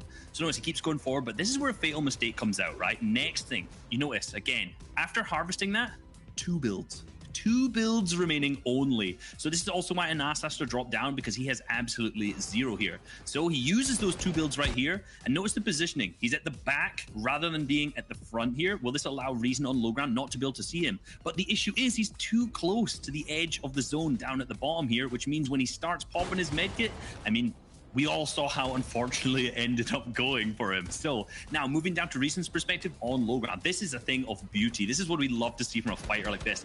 He gets an ass dropped into his box and hits a huge shot. But this edit that he's made on the right-hand side here is beautiful, because he has a right-hand peek on Anas, who is on the other side, and Anas can't see him at all. And this manages to pick up a beautiful shot for him. And this, look, 5 HP and the elimination goes through. And then we said, playing on high ground with the med kit too far to the back with not enough time, and unfortunately he ends up being eliminated. But let's see how that last game also kind of transitioned onto these standings. Gut wrench had finished there, Reese. Looking at the standings though, still on top of the board, Refsguard and Dretto and Mr. Savage, we got to watch them a bit, and they do look like, you know, they're having a decent day, but nothing all the way up into second now, and they are closing that gap. Zeke, I hear the laugh, Zeke, but you know it. They are closing that gap. They are looking to try and become FNCS champions at the end of today. Yeah, and it's looking like it could be not only them in the running, though, because Rescard and Dress Savage, huge game for them. ForZR, Tayson, and Nate, too. Look at the difference between first all the way down till third, and we can't count out Hen, Janice, Chapix, too. Look at how close all of these players are in the top 4 with 4 games remaining. And I must say, this is going to be an exciting 4 games going forward. Any of these teams right now are completely in the running. This is only game 2. Look, you guys know that I stress. I feel the emotions. Don't do this to me. I mean, I'm down. Like, you know what? Let's keep making this a close competition to the very end. I'm super down. But once again, man, Queasy and his trio, I don't understand why people are just allowing them to be up there. Just stop them from getting high ground. They're going to close out games if you let this happen. But again, there's all these other trios, man. It's literally like there's a feeding frenzy on EU right now. And it's just like whoever finds that window to attack, they're gonna close it out. But okay, I know, Zeke, I know, it's game time. We're jumping back into the action. This is game number 3 on the day, aka 9 of this series. Let's get into all the action. In EU right now, it's all about the win, Sancho, and it looks like Trulex, Queasy, Jerky, they're doing it the best. You got to think about it. Aussie Antics on the NAE's broadcast, it says, you know, high ground gets games, low ground wins tournaments. But so far, Queasy, Trulex, and Jerky are flipping that table, putting it on the other side, and they're looking really solid here in day 2. As I mentioned, day 1, they had high all the time, able to walk away with multiple victory royales. And they most likely decide, you know, we just got to cheer up the defense. We have to make sure the backside is being protected, because that's all the time they have been happening, is they would lose it on the high ground retake coming from a flank with just normal builds. And that's what's so fantastic about this meta, is that you're able to kind of hold on to height. There's no bouncers, there's no shockwaves, there's no caddy launcher to kind of come up in there to take it away from you. So we're seeing what they can do. Now, the question going forward, as we're going to get into the later stages of the game, as you do see Weeping Woods already, the Save It battle versus Blaster is still continuing there, is who is going to change up their kind of strategy. And when they change the strategy, and this is where it gets kind of tricky here, Revscar getting knocked in midair, this is where it gets dangerous, because as I mentioned, what ends up happening as the tournament goes on, people change up their strategies and they try to stop you from winning. We saw it in Season 4 when Mongrel's trio was being all of a sudden got pushed out of Stark Industries. We saw it in Season 5, right? All the teams landing on SETI to slow him down in day 1. So the question will be, who is going to slow down Revscar? And it looks like Elocrass and Hottie and Tripper are here to stop and slow down Andretta's trio. They're hunting for Revscar too. I don't think Andretta's going to be able to go back and pick him up. He's hiding under a bridge though, so those free mats might be tough to find. For Hottie's trio, they're actually looking directly under it. They understand how far refs can actually crawl. Meanwhile, another trio goes down on the other side of the map. I'd have to imagine that's either Retail Row or Craggy Cliffs. There's so many big fights going down in Retail between 2 ex-teammates as well. It's so, I would say, sad to watch, because you want to make sure everyone here is having a good day overall. I believe that's Wolfie's fighting it out, or Slender actually fighting it out with Kiko on that side. But as we look at Craggy, get to end game, there's always this clutch. We saw Savage try to do it in one of the games yesterday. We had Andretta in that last game survive as his trio went down and get all the placement towards the very end and at least one more moving zone. They're gonna have to clutch again as a duo this time, starting off early. I think the theme of day 2, Shayo, is patience. Patience is showing what patience could work out to, being consistent, just trying to work their way in. Now they're averaging 25.88 points here, so they're doing really solid, keeping up the pace. And we have to say, will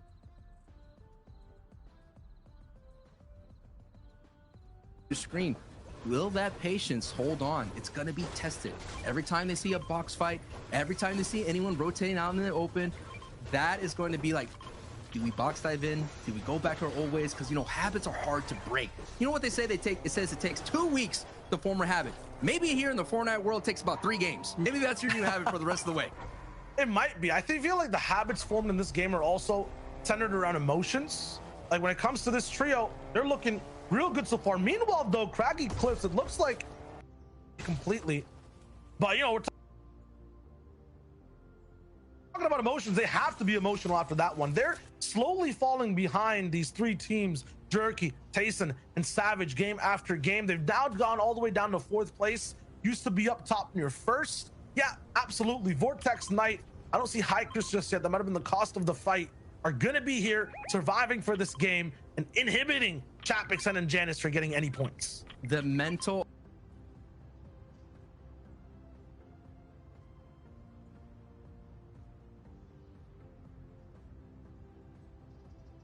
yesterday, and every time they walked out of it, they got 2 victory royales with double-digit eliminations. The other times, they ran into Vidal. Vidal had a vendetta,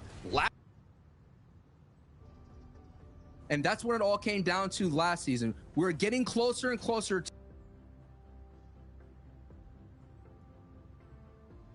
just a halfway point here in day 2, and already we are already seeing like all the Savage fans are High Chris fans right now, right? All the Hin fans are like the Tripper fans right now. They're all just hoping that the other can like drop spot fights go the opposite way. And wow, this is the FNCS. Think about the ramifications of that off spawn. Now we have a trio in 30th place who's allowed to end up playing this entire game, right? Usually boxed out by a higher team. In terms of High Chris, Vortex, and Knight being in 30th, being inside an end game, you might not be thinking totally of the comeback. You might be thinking about, you know, taking more risks, going just completely for the win, not doing the most consistent and expected plays. It's going to be dangerous for everyone else. This game might be a lot more trickier to navigate. If they could break through that threshold, we're talking about thousands of dollars. So it's worth them to throw everything at the wall, throw that spaghetti, see if it sticks, because we're talking about a couple commas and zeros every time you move up that leaderboard. Yeah, but they're going to be working against the grain, right? For people like Kiriachi, like 4-0 we saw right now. You talked about it, Sancho. Patience. They're waiting. They have a game plan, and it's working. For trios like High Chris, like Vortex and Knight, they don't care about patience. This is the first time they get to play a game today, right? They're going to be going through fast. If there's a box fight they're not meant to take, they might just do it for the elims. That might change everything. We have a very dangerous trio playing this game. And this trio right here, we haven't really shown a lot of love on the broadcast, but it just seems like every FNCS tournament, there's always a trio that, you know, when they do that drone panning shot in game, like, oh, hey, look, Stormy, they're there, right? They're there. Yeah. You just keep repeating their name. They're still in this fight. And that's what their ride was in day 1. And they're still keeping up that same set of pace here. Right now, they're looking at 5th place. And with 4th place already down, they can move up the board even more. I'll tell you why this trio doesn't get love. They're endgame mannequins. They don't do anything when they're alive. They don't get any elims. Usually when Kiriachi 2s are playing around, they survive. They make very smart rotations, maybe getting 1, 2, or 4 elims a game. The thing, though, I feel like, you know, this might be a situation where mannequins come to life. Last game, 9 eliminations, 4th place. They're definitely switching things up. Their win condition today is eliminations. They're playing the right type of Fortnite game. They need to play the other side of it, though, and actually have an impact in their zones and lobby. And Nos is by himself too, walking around right now. But yeah, Kiriachi needs elims. They're doing it off the start of the day. Need to make sure they keep it up. Mannequins Coming Alive is totally an 80s movie reference right then and there. And now we have no O'Reilly reason.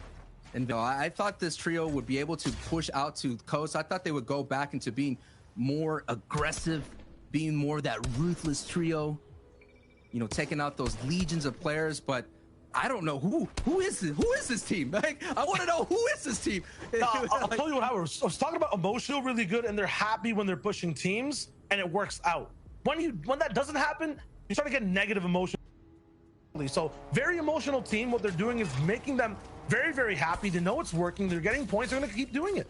They're going to the gym. You know, this is like their 2nd week. They're seeing the abs kind of pop out a little bit. They're like, okay, maybe I'll stick with this new lifestyle, and at the same time, I'll stick with this diet. But these guys, they love to eat, and right now they're just holding on. You know, they're just, hey, they're calorie deficient. Other side of it, we're watching it. Way's actually in the distance. They also like fighting a lot, but the patience sometimes comes at an offbeat, like a weird time. Sometimes too patient when they should be aggressive. They're still learning that type of game, and they're actually very similar, I would say, to Vidal and O'Reilly and Reason when it comes to, you know, approaching mid and end game. But we'll see. They're kind of in the same spot. Maybe they can also bring it up. 7th place, rolling into. They're looking really good throughout the day. The aggression hasn't been turned on completely, but you know, they're very consistent at just making games. 2/3 back-to-back from Nebs, Bubak, and Waze rolling through actually gets them all the way into the top 10. If they can get another 3rd, I mean, lucky number 3 for this trio. They're looking real good. Meanwhile, 4-0 Nate, Tayson, I mean, there's so much to talk about with these guys. Top 3 right now. Lots of doubts in the preseason, lots of doubts while we were watching them from qualifiers to heats. They fixed everything. Yes. And once again, they're surviving. I have their win condition just kind of written down, as we talked about it last game a little bit as well, Sancho, for the tournament. We need to start owning these games, making it their own. What are the names we've been talking about in the last few games? We said Trulix a lot. We said Savage. We're talking about Hen. It feels like, once again, 4ZR, Tayson, and Nate are paint on the wall. Definitely there, but they're not the talk of the town so far. They need to be that way. They need to make these flashy plays if they want to win this tournament. They can do it. 22 Elan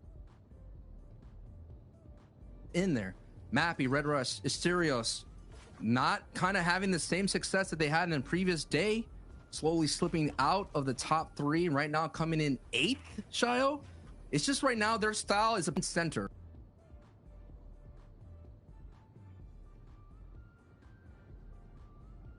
So they're coming out of the Cami split. Now Andrea, Savage, and Rescard now back in full force. They were able to get the reboot card and bring them back their trio mates. So that's looking good. It's slowing down though. So they may not have strong weapons, or they may not have all the mats and resources. So expect this trio to be a little bit more aggressive. Marine is now sending in the Sting Post to open up their rotation to slow down the peak.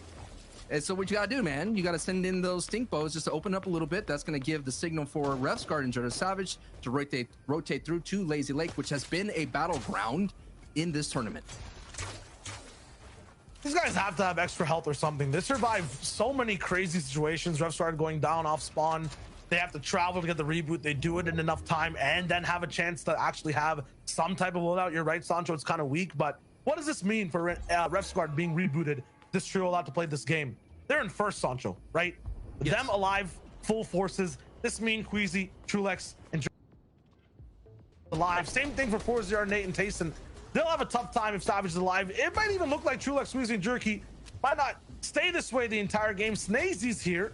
This is Southside, and Alex's home. It's been invaded by multiple teams, and now they're looking to just fight one off for the moment. I'm not sure how far this fight will go, but you never know right now. These things are still being thrown in.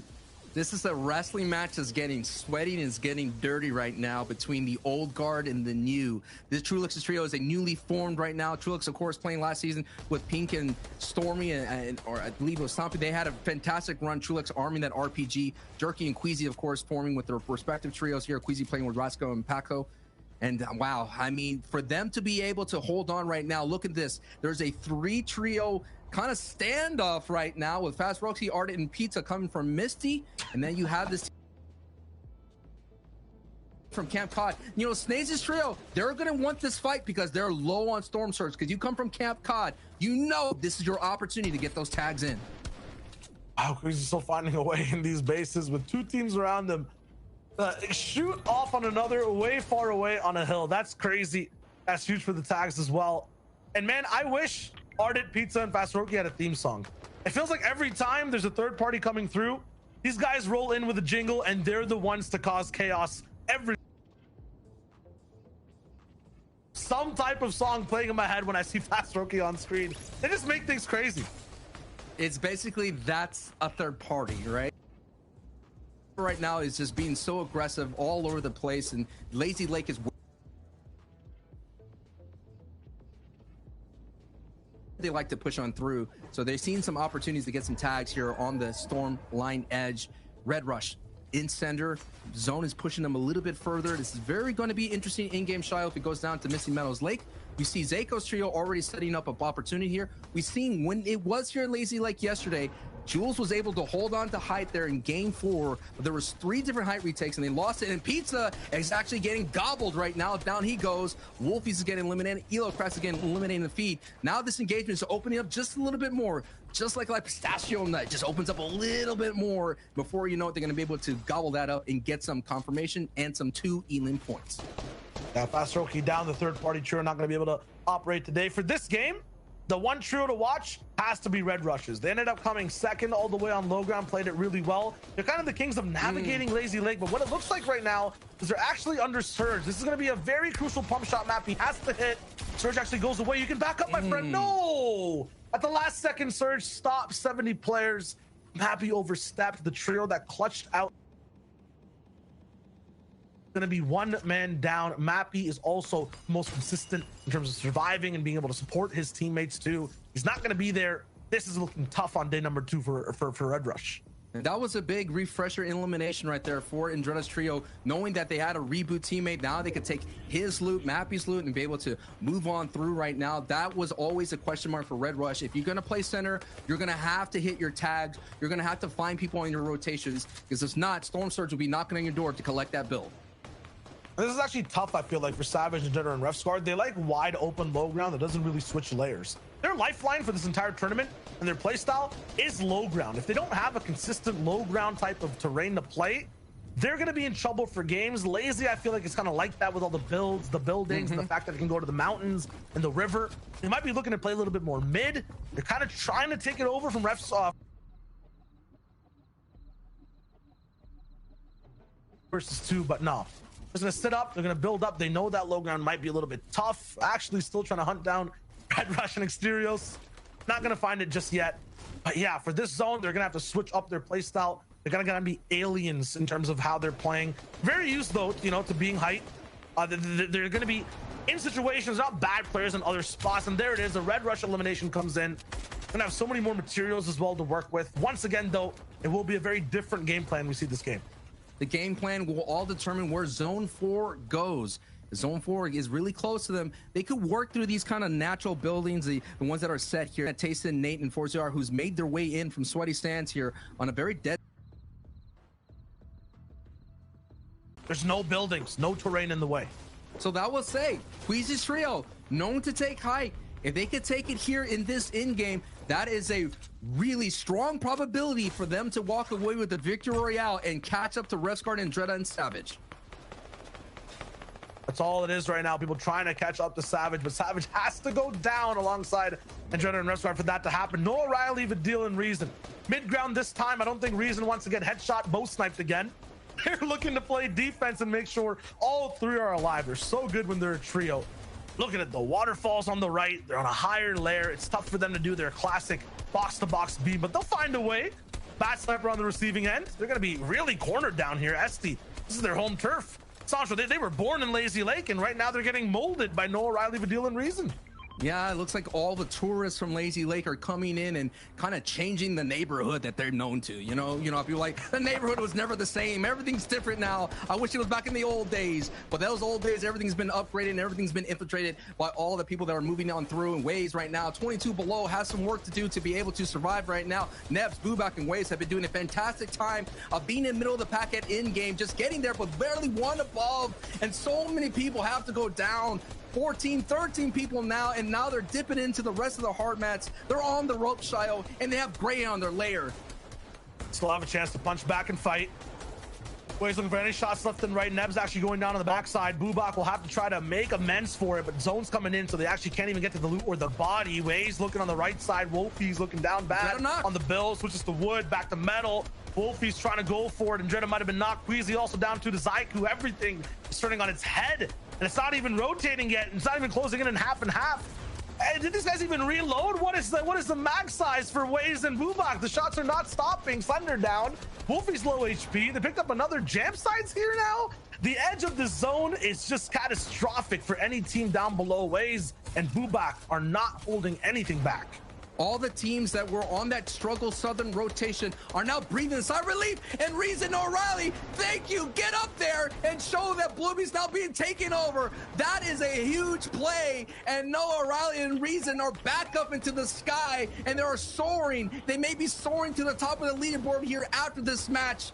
That was a big, just an alpha ramp right out to and Bloomy's trio. I've been there before. I know what it feels like to be ramped up to. It's a scary sight, especially when you have Noah, Reason, and the deal going up to your door. Man, I was about to talk about it in a second when we went back to Bloomy, but I was going to say they have had height in other games. Their weakness is literally God ramps. There's been multiple games. I think it was Trulex who God read them yesterday. They're on height. They're going to get bow sniped or something. This time, Reason, Noah Riley, and Vidil, I think they understood height wasn't being that active. Bloomy, you know, a little bit new to looking at how to actually play it. And boom, they're up there. It looks good. 4-0 Nate and Tayson, though, once again, lost at sea. This is just so bad. They're the only trio all the way on the backside, too. What a horrible situation for them to be in so far. So close to the top of the leaderboard, too. Can't go down here. Nate trying to clutch it up. 6 HP. It looks like it's the 9th zone for him right now, but the moving zones haven't even started. Every team is shooting at him. I count at least 15 ARs. Somehow he still finds a little bit of levity in the situation, a little bit of peace. He'll survive for a bit, but he's on borrowed time. Nate, he's gonna have to turn into a Houdini to survive that max pull, because he's gonna have to go through the entire lobby. We'll keep an eye on the feed, but now all eyes are going back to our first place team of Refsguard, Andretta, and Savage. Zone thankfully pulls their way. Nate gets taken out by Jerky there, so that run is over. The Magician could not get out of that trap. Now, Refsguard, Andretta, Savage, just focus in here. Let's tell you the gravity of the situation here. Throughout the entire time, they've been getting as many placements here, getting just enough elims just to be able to stay ahead of the push from Queasy, to stay ahead from Hen and Tayson. Now Tayson's gone. Now Hen is gone. They just have to avoid Queasy here. And look at how much damage Noah Riley and the Deal and Reason are. Over 1,000. Now this is where they traditionally are in the early game, but now they're doing it at the end game. And this is one of the easiest zones to maintain height. So many top buildings, so many old builds to connect to. Noah Riley, Vidil, and Reason have a huge target they can operate off of. No one should be able to really take it down. They could get snuck on from the back in these earlier zones. If they make it to zone 8, I feel like they can't be stopped. Meanwhile, though, on low, Stormy right above Savage. Snazy also moving in. Floki rolling through. Forzier gone and Hen is gone. That's 3rd and 4th place down. There's a lot of room for people to move up. Second place. Jerky can't. Second place is on a lifeline right now. One last teammate left alive. Height is just punishing everyone. Trulex, you have to stay alive for this placement, my friend. Your tournament run might be at stake over here on the 3rd game of the 2nd day. He's looking to see what he does next. Zone actually does pull away. It's all of the Trulex to hold on to spot number 2 right now. He's not gonna be able to get the revive. Meanwhile, but popping all the way up top on Height. Joe Shadow moving down below. Refsguard and Savage is still ahead of zone. Ahead of zone and looking healthy. That's exactly where the position that there would be. Every time they find success at in-game, they're right then and there. And look at it. All the pressure's going down right now from Noah Riley and Vidil and Reason here. Trulex is on the backside. Trulex has to hold on. Trulex is in 2nd place without any kind of HP to med back up to full health here. But now all eyes are on this new form trio. It feels like they're just changed their ways, being patient. Let's go back into the great. The Deal and Reason now on Height. Savage and Dread and Refsguard working through those buildings like you pointed out here, just giving them a little bit more time, a little bit more placement points, and now we're in the top 10. And this is where low ground kind of gets tricky. Cars in the way, buildings you can't really break through in time either. No builds. Savage, no builds, nothing to really reform in terms of trees. They split up a little bit of mats. Minis also dropped down. It's looking like a 3v3 between Refsguard and Dretta Savage. Reason, Noah Riley, Vidil at the very end, but they still have to survive. Thomas HD alive as a solo all the way on the backside. Andalex actually going down from up top. The server's getting squeezed right now. And Dretta, Refsguard, Savage are waiting, and boom! This is big. Big shots coming through. Shadow, Joe, and Stompy kind of stuck on the left corner. Savage, though, is caught out. He was too far, and he goes down. It's up to Andretta and Refsguard to carry that torch to 1st place all the way. Meanwhile, Zyku taking out Stormer right from the backside. Low ground is a maze, a labyrinth, and you can't just hug the right wall. There's no solution to this. You have to react to everything going on in front of you. Noah Riley is getting close and personal, dropping for height, looking for box-to-box fights. Shakeoffs going down. They still have mass to survive. The Deal, Noah Riley are the dogs, are sending down there to get some big bites on the low ground. They're going up for some air, and they're diving back into the mess that's on this low ground. Opportunity here for another victory royale. Stompy gets bopped. Here we go. This is it right here, Shio. It's a top 4 situation, and I'm just taking a look, and I believe Andretta is still holding on. This is going to be a big game for them, but if Noah Riley, Vidil, and Reason could get some eliminations and the victory royale, they're going to be able to get into that top 3. A slow burning game going to max brightness. Noah Riley, Vidil, and Reason are all still alive. 3 different teams left, 8 players, and they have 3. A majority of the pie so far. They're looking to drop down in just a bit, but there's a big retake coming through. Is that Fury randomly going for height? You can't do this against the best aggro team. They're looking to take him down, but no, Vidil. There is one team down below, Andretta still surviving as a duo 2v2. We got another matchup to watch in just a sec. The zone's actually pulling up towards the hill. Noah Riley in advantage, but he's getting prepped. So taking a big breath of big shields before he hits that water. He goes straight down. No, not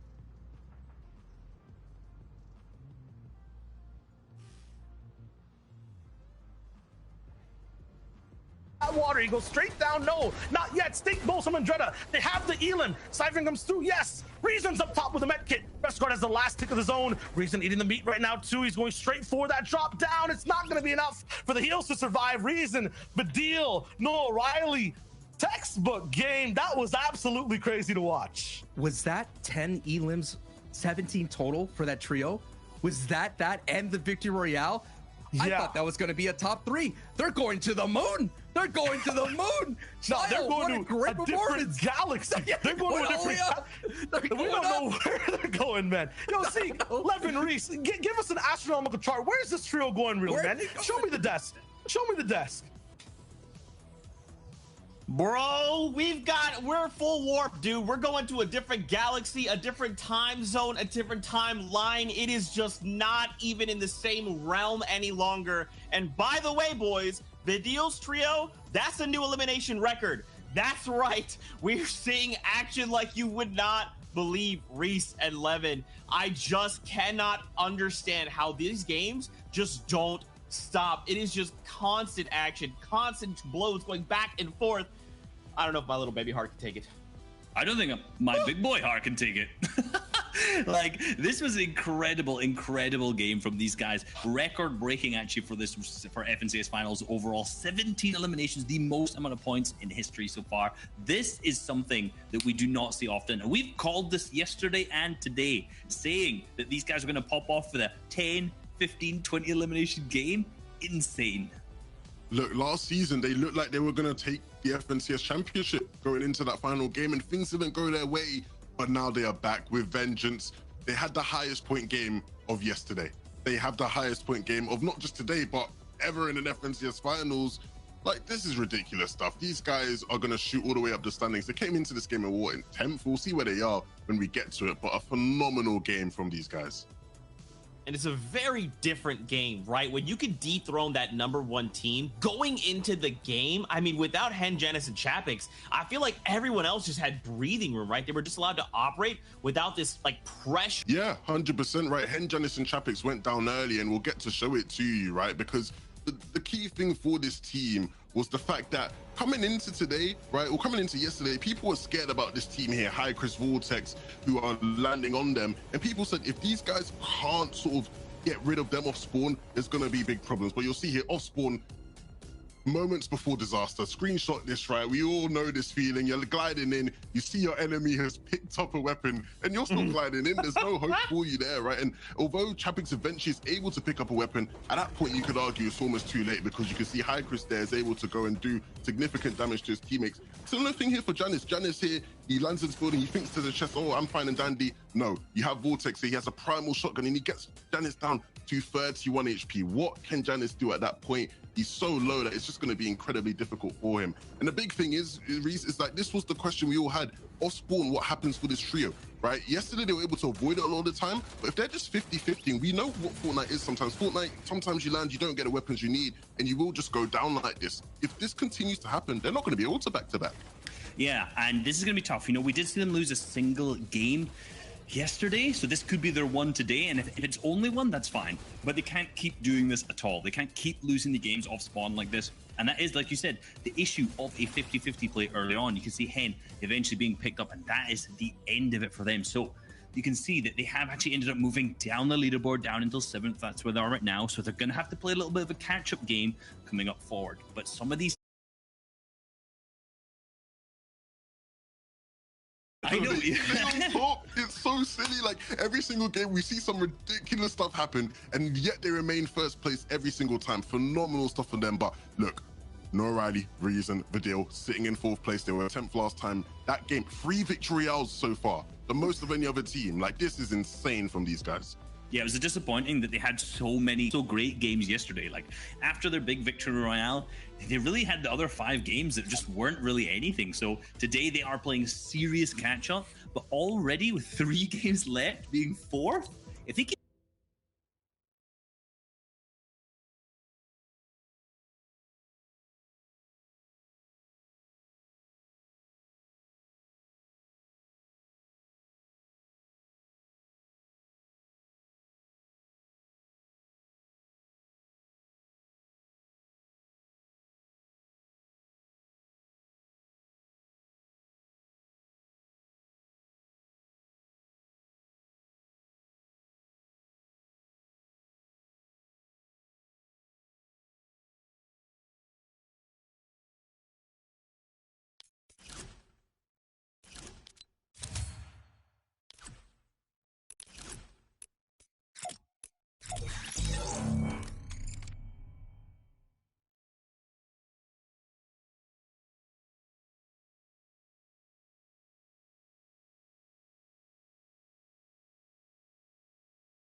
Right foot up, left foot slide. Left foot up, right foot slide. They go right foot up, left foot slide.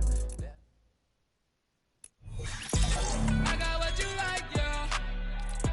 Don't put up a fight, no, no, no, no. Put you on the flight, yeah. Girl, you out of sight, yeah, yeah, yeah. I got what you like, yeah. Don't put up a fight, no, no, no, no. Put you on the flight, yeah. Girl, you out of sight, yeah, yeah, yeah. I got what you like, yeah. Don't put up a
That's me. I have a complicated inner life. Mining for loot? Have at it.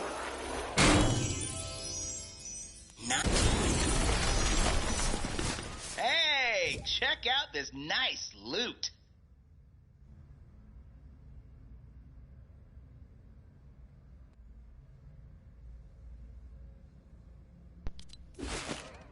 Am I gonna get superpowers? Yo!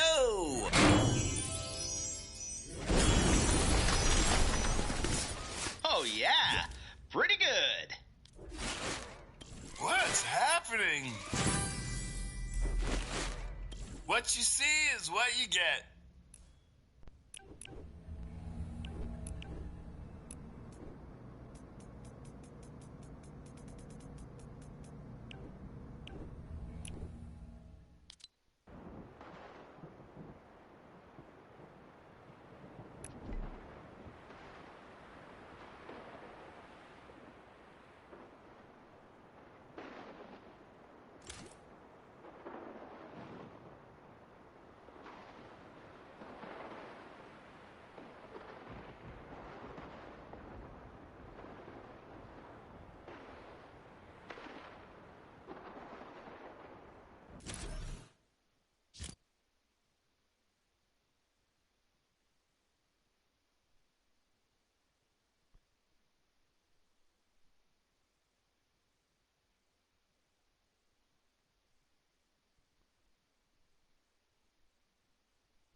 Amazing work out there, Commander!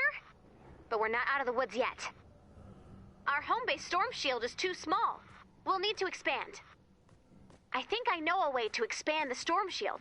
It's a little dangerous, but we can handle it. So, that complication I mentioned.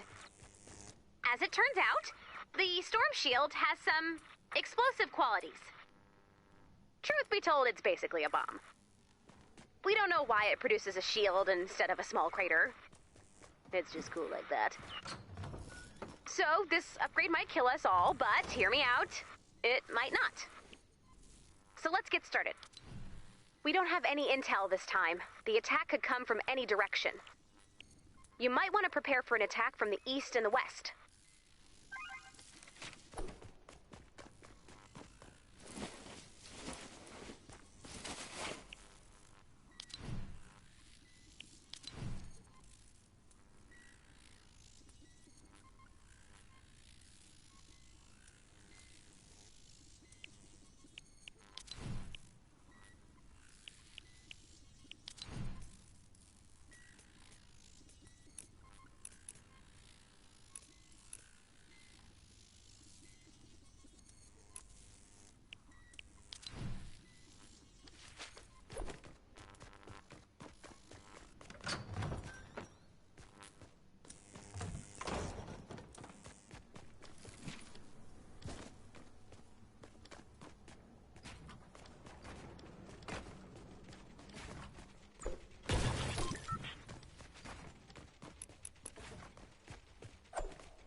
Uh-huh.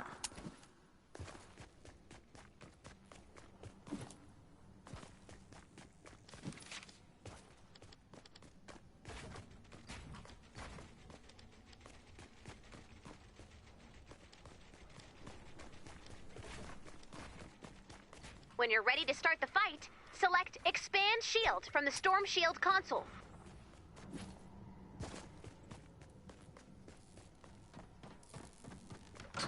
Can't. Not possible.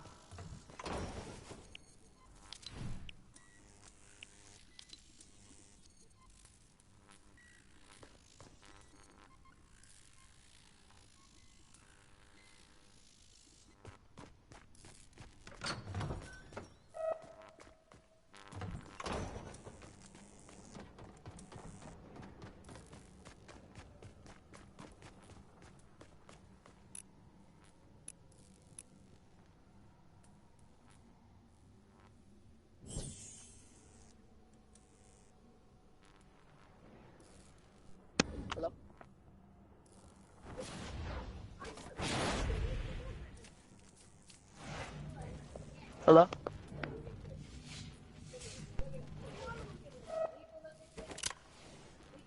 Oh, nice.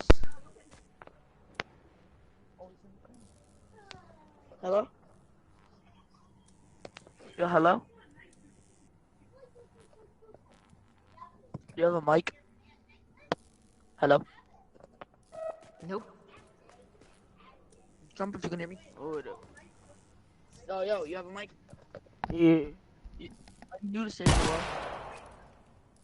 You said what? Are you new to Save the World?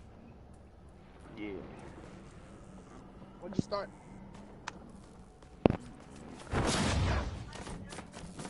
When did you start? Like 5 weeks ago. Wait, when? Like 5 weeks ago. Do you have good guns? No, not really. Right here, bro. 3144.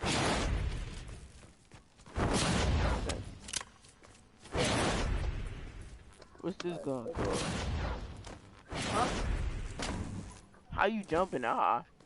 Here we go. Shield power increasing. My hero is a ninja.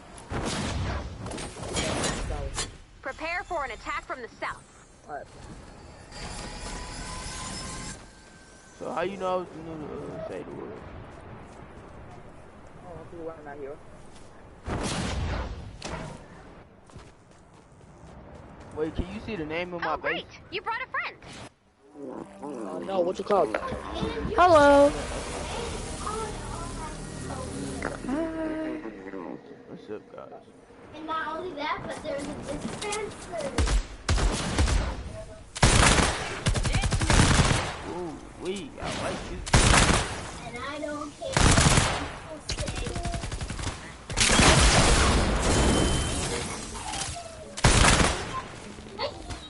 If you don't care what people say, then why are you saying that? You don't have to tell what other people say. That's kind of a fact. Yes. Hello? Hello? Are you about to something for yourself? Is it a girlfriend? Would you feel what? Yes. A new girlfriend? Money? A job? A new life? Absolutely a no match? Or at least a youth? To be kicked and act in a light? I've been guessing it the entire time. Alright? No? Yeah, of course. Aziz could never get a life. Hello? Hello. Hello? You guys want to play a battle royale?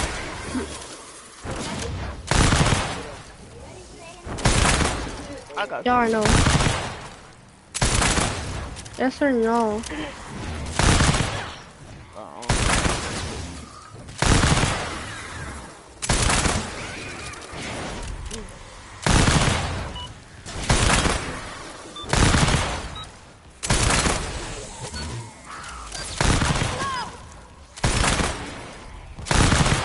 We have a break in the action. Another wave coming soon. Oh, I'm out of bullets. Prepare for an attack from the east.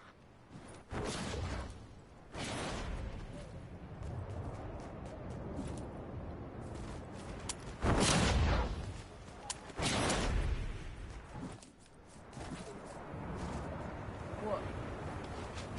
Yeah. It's too small. It hurts my head. But I like it.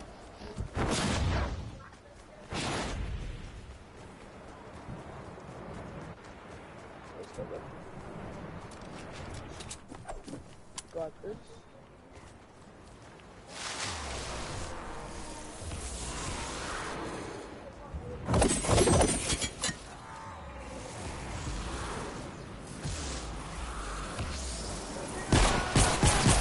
Stop yelling.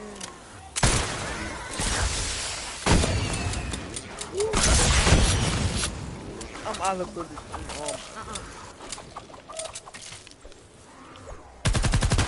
Grenade. Catch.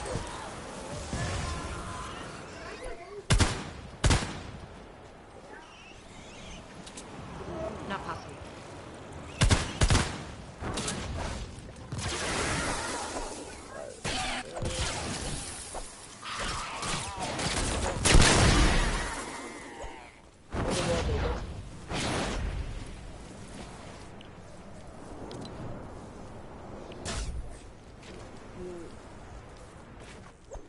I'm out of bullets. On what? On what? Oh my god. I'm out of bullets. Oh my god. Maybe.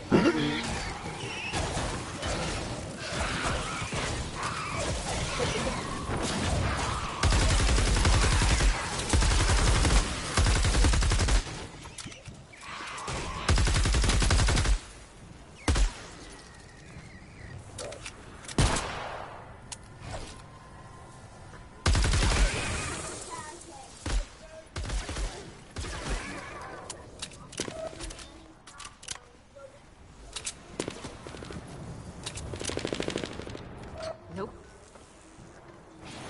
Can't.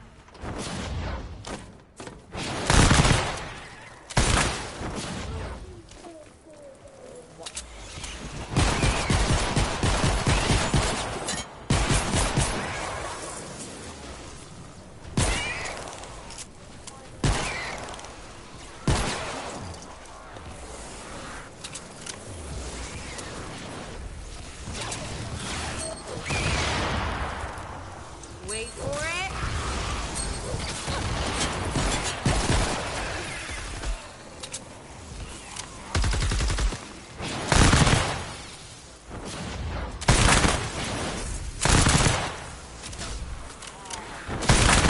That's how we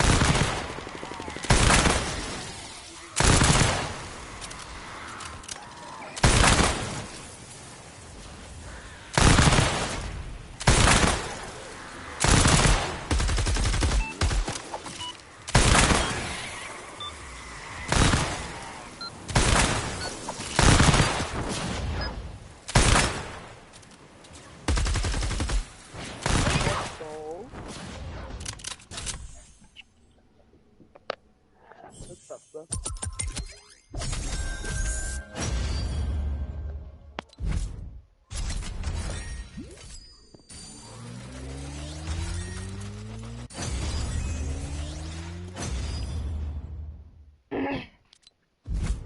Yo, GG, bro. Yeah, GG.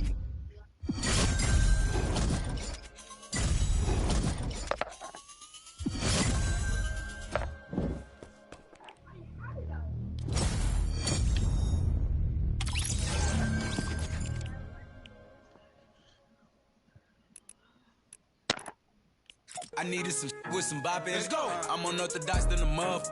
Hey, when you gon' switch the flow? I thought you never asked. I needed.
wait till next game over.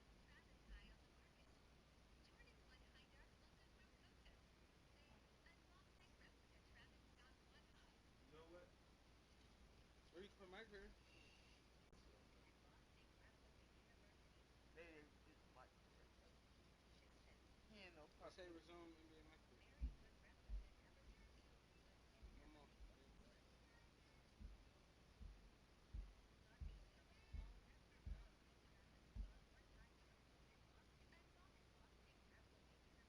There you go.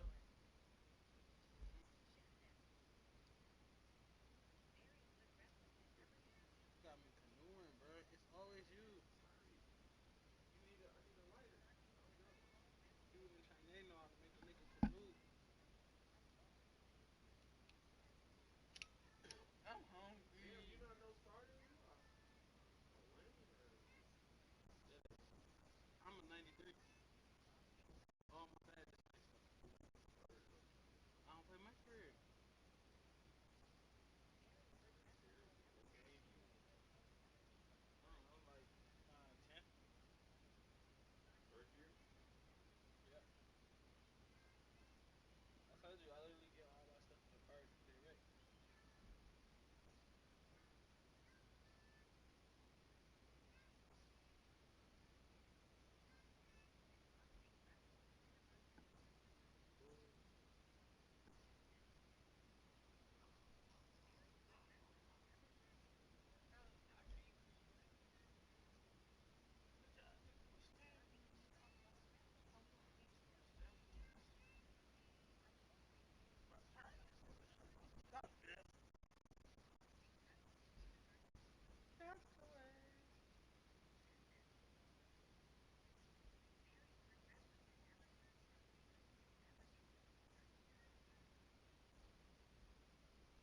Oh yeah.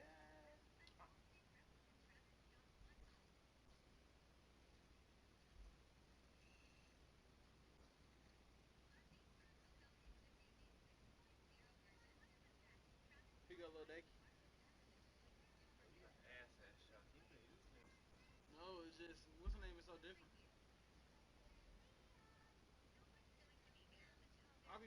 I done made 27 threes in one game already. Mike, no. I just scored 79 points, so bro. Not just on my career. I just showed you. Matter of fact, it probably wasn't that many threes. 79 points. Oh, I scored 22 threes.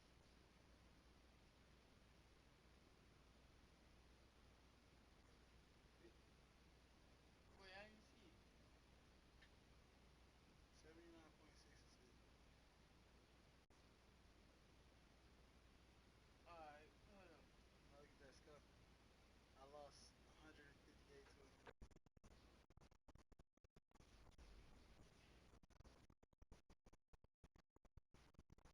Bro, it was Corvette outside and then he was just one. Why does this nigga look like my dad? What? That's y'all. I don't look like you, dad. I don't look like you. Your dad is 22? That's our granddaddy. Hmm? That's our granddaddy. It's y'all granddaddy? Yeah. You sent it to my dad. Is that you think they need to go get a birth test to see who the daddy is? Let me see what up. Did you send it to my dad? But you wanna know how old he is? No. Wait. Did you send it? No, that nigga 36. Did you send it to my dad? Stop, nigga. My dad know him. Stop, nigga. Stop.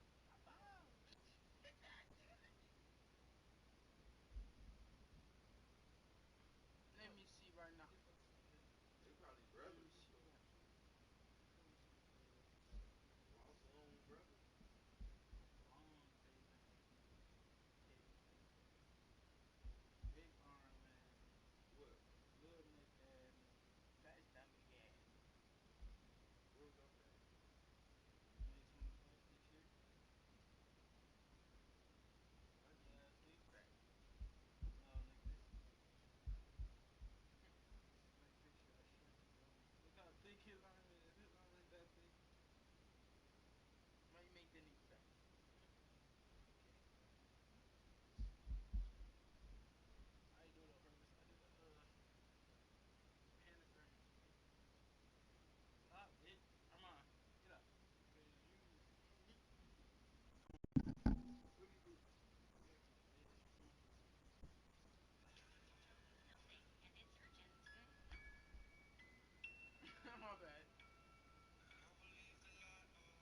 Can you feel that shield power? It's unnerving. Now that we've upgraded home base, we have more room for survivors. Spread the word.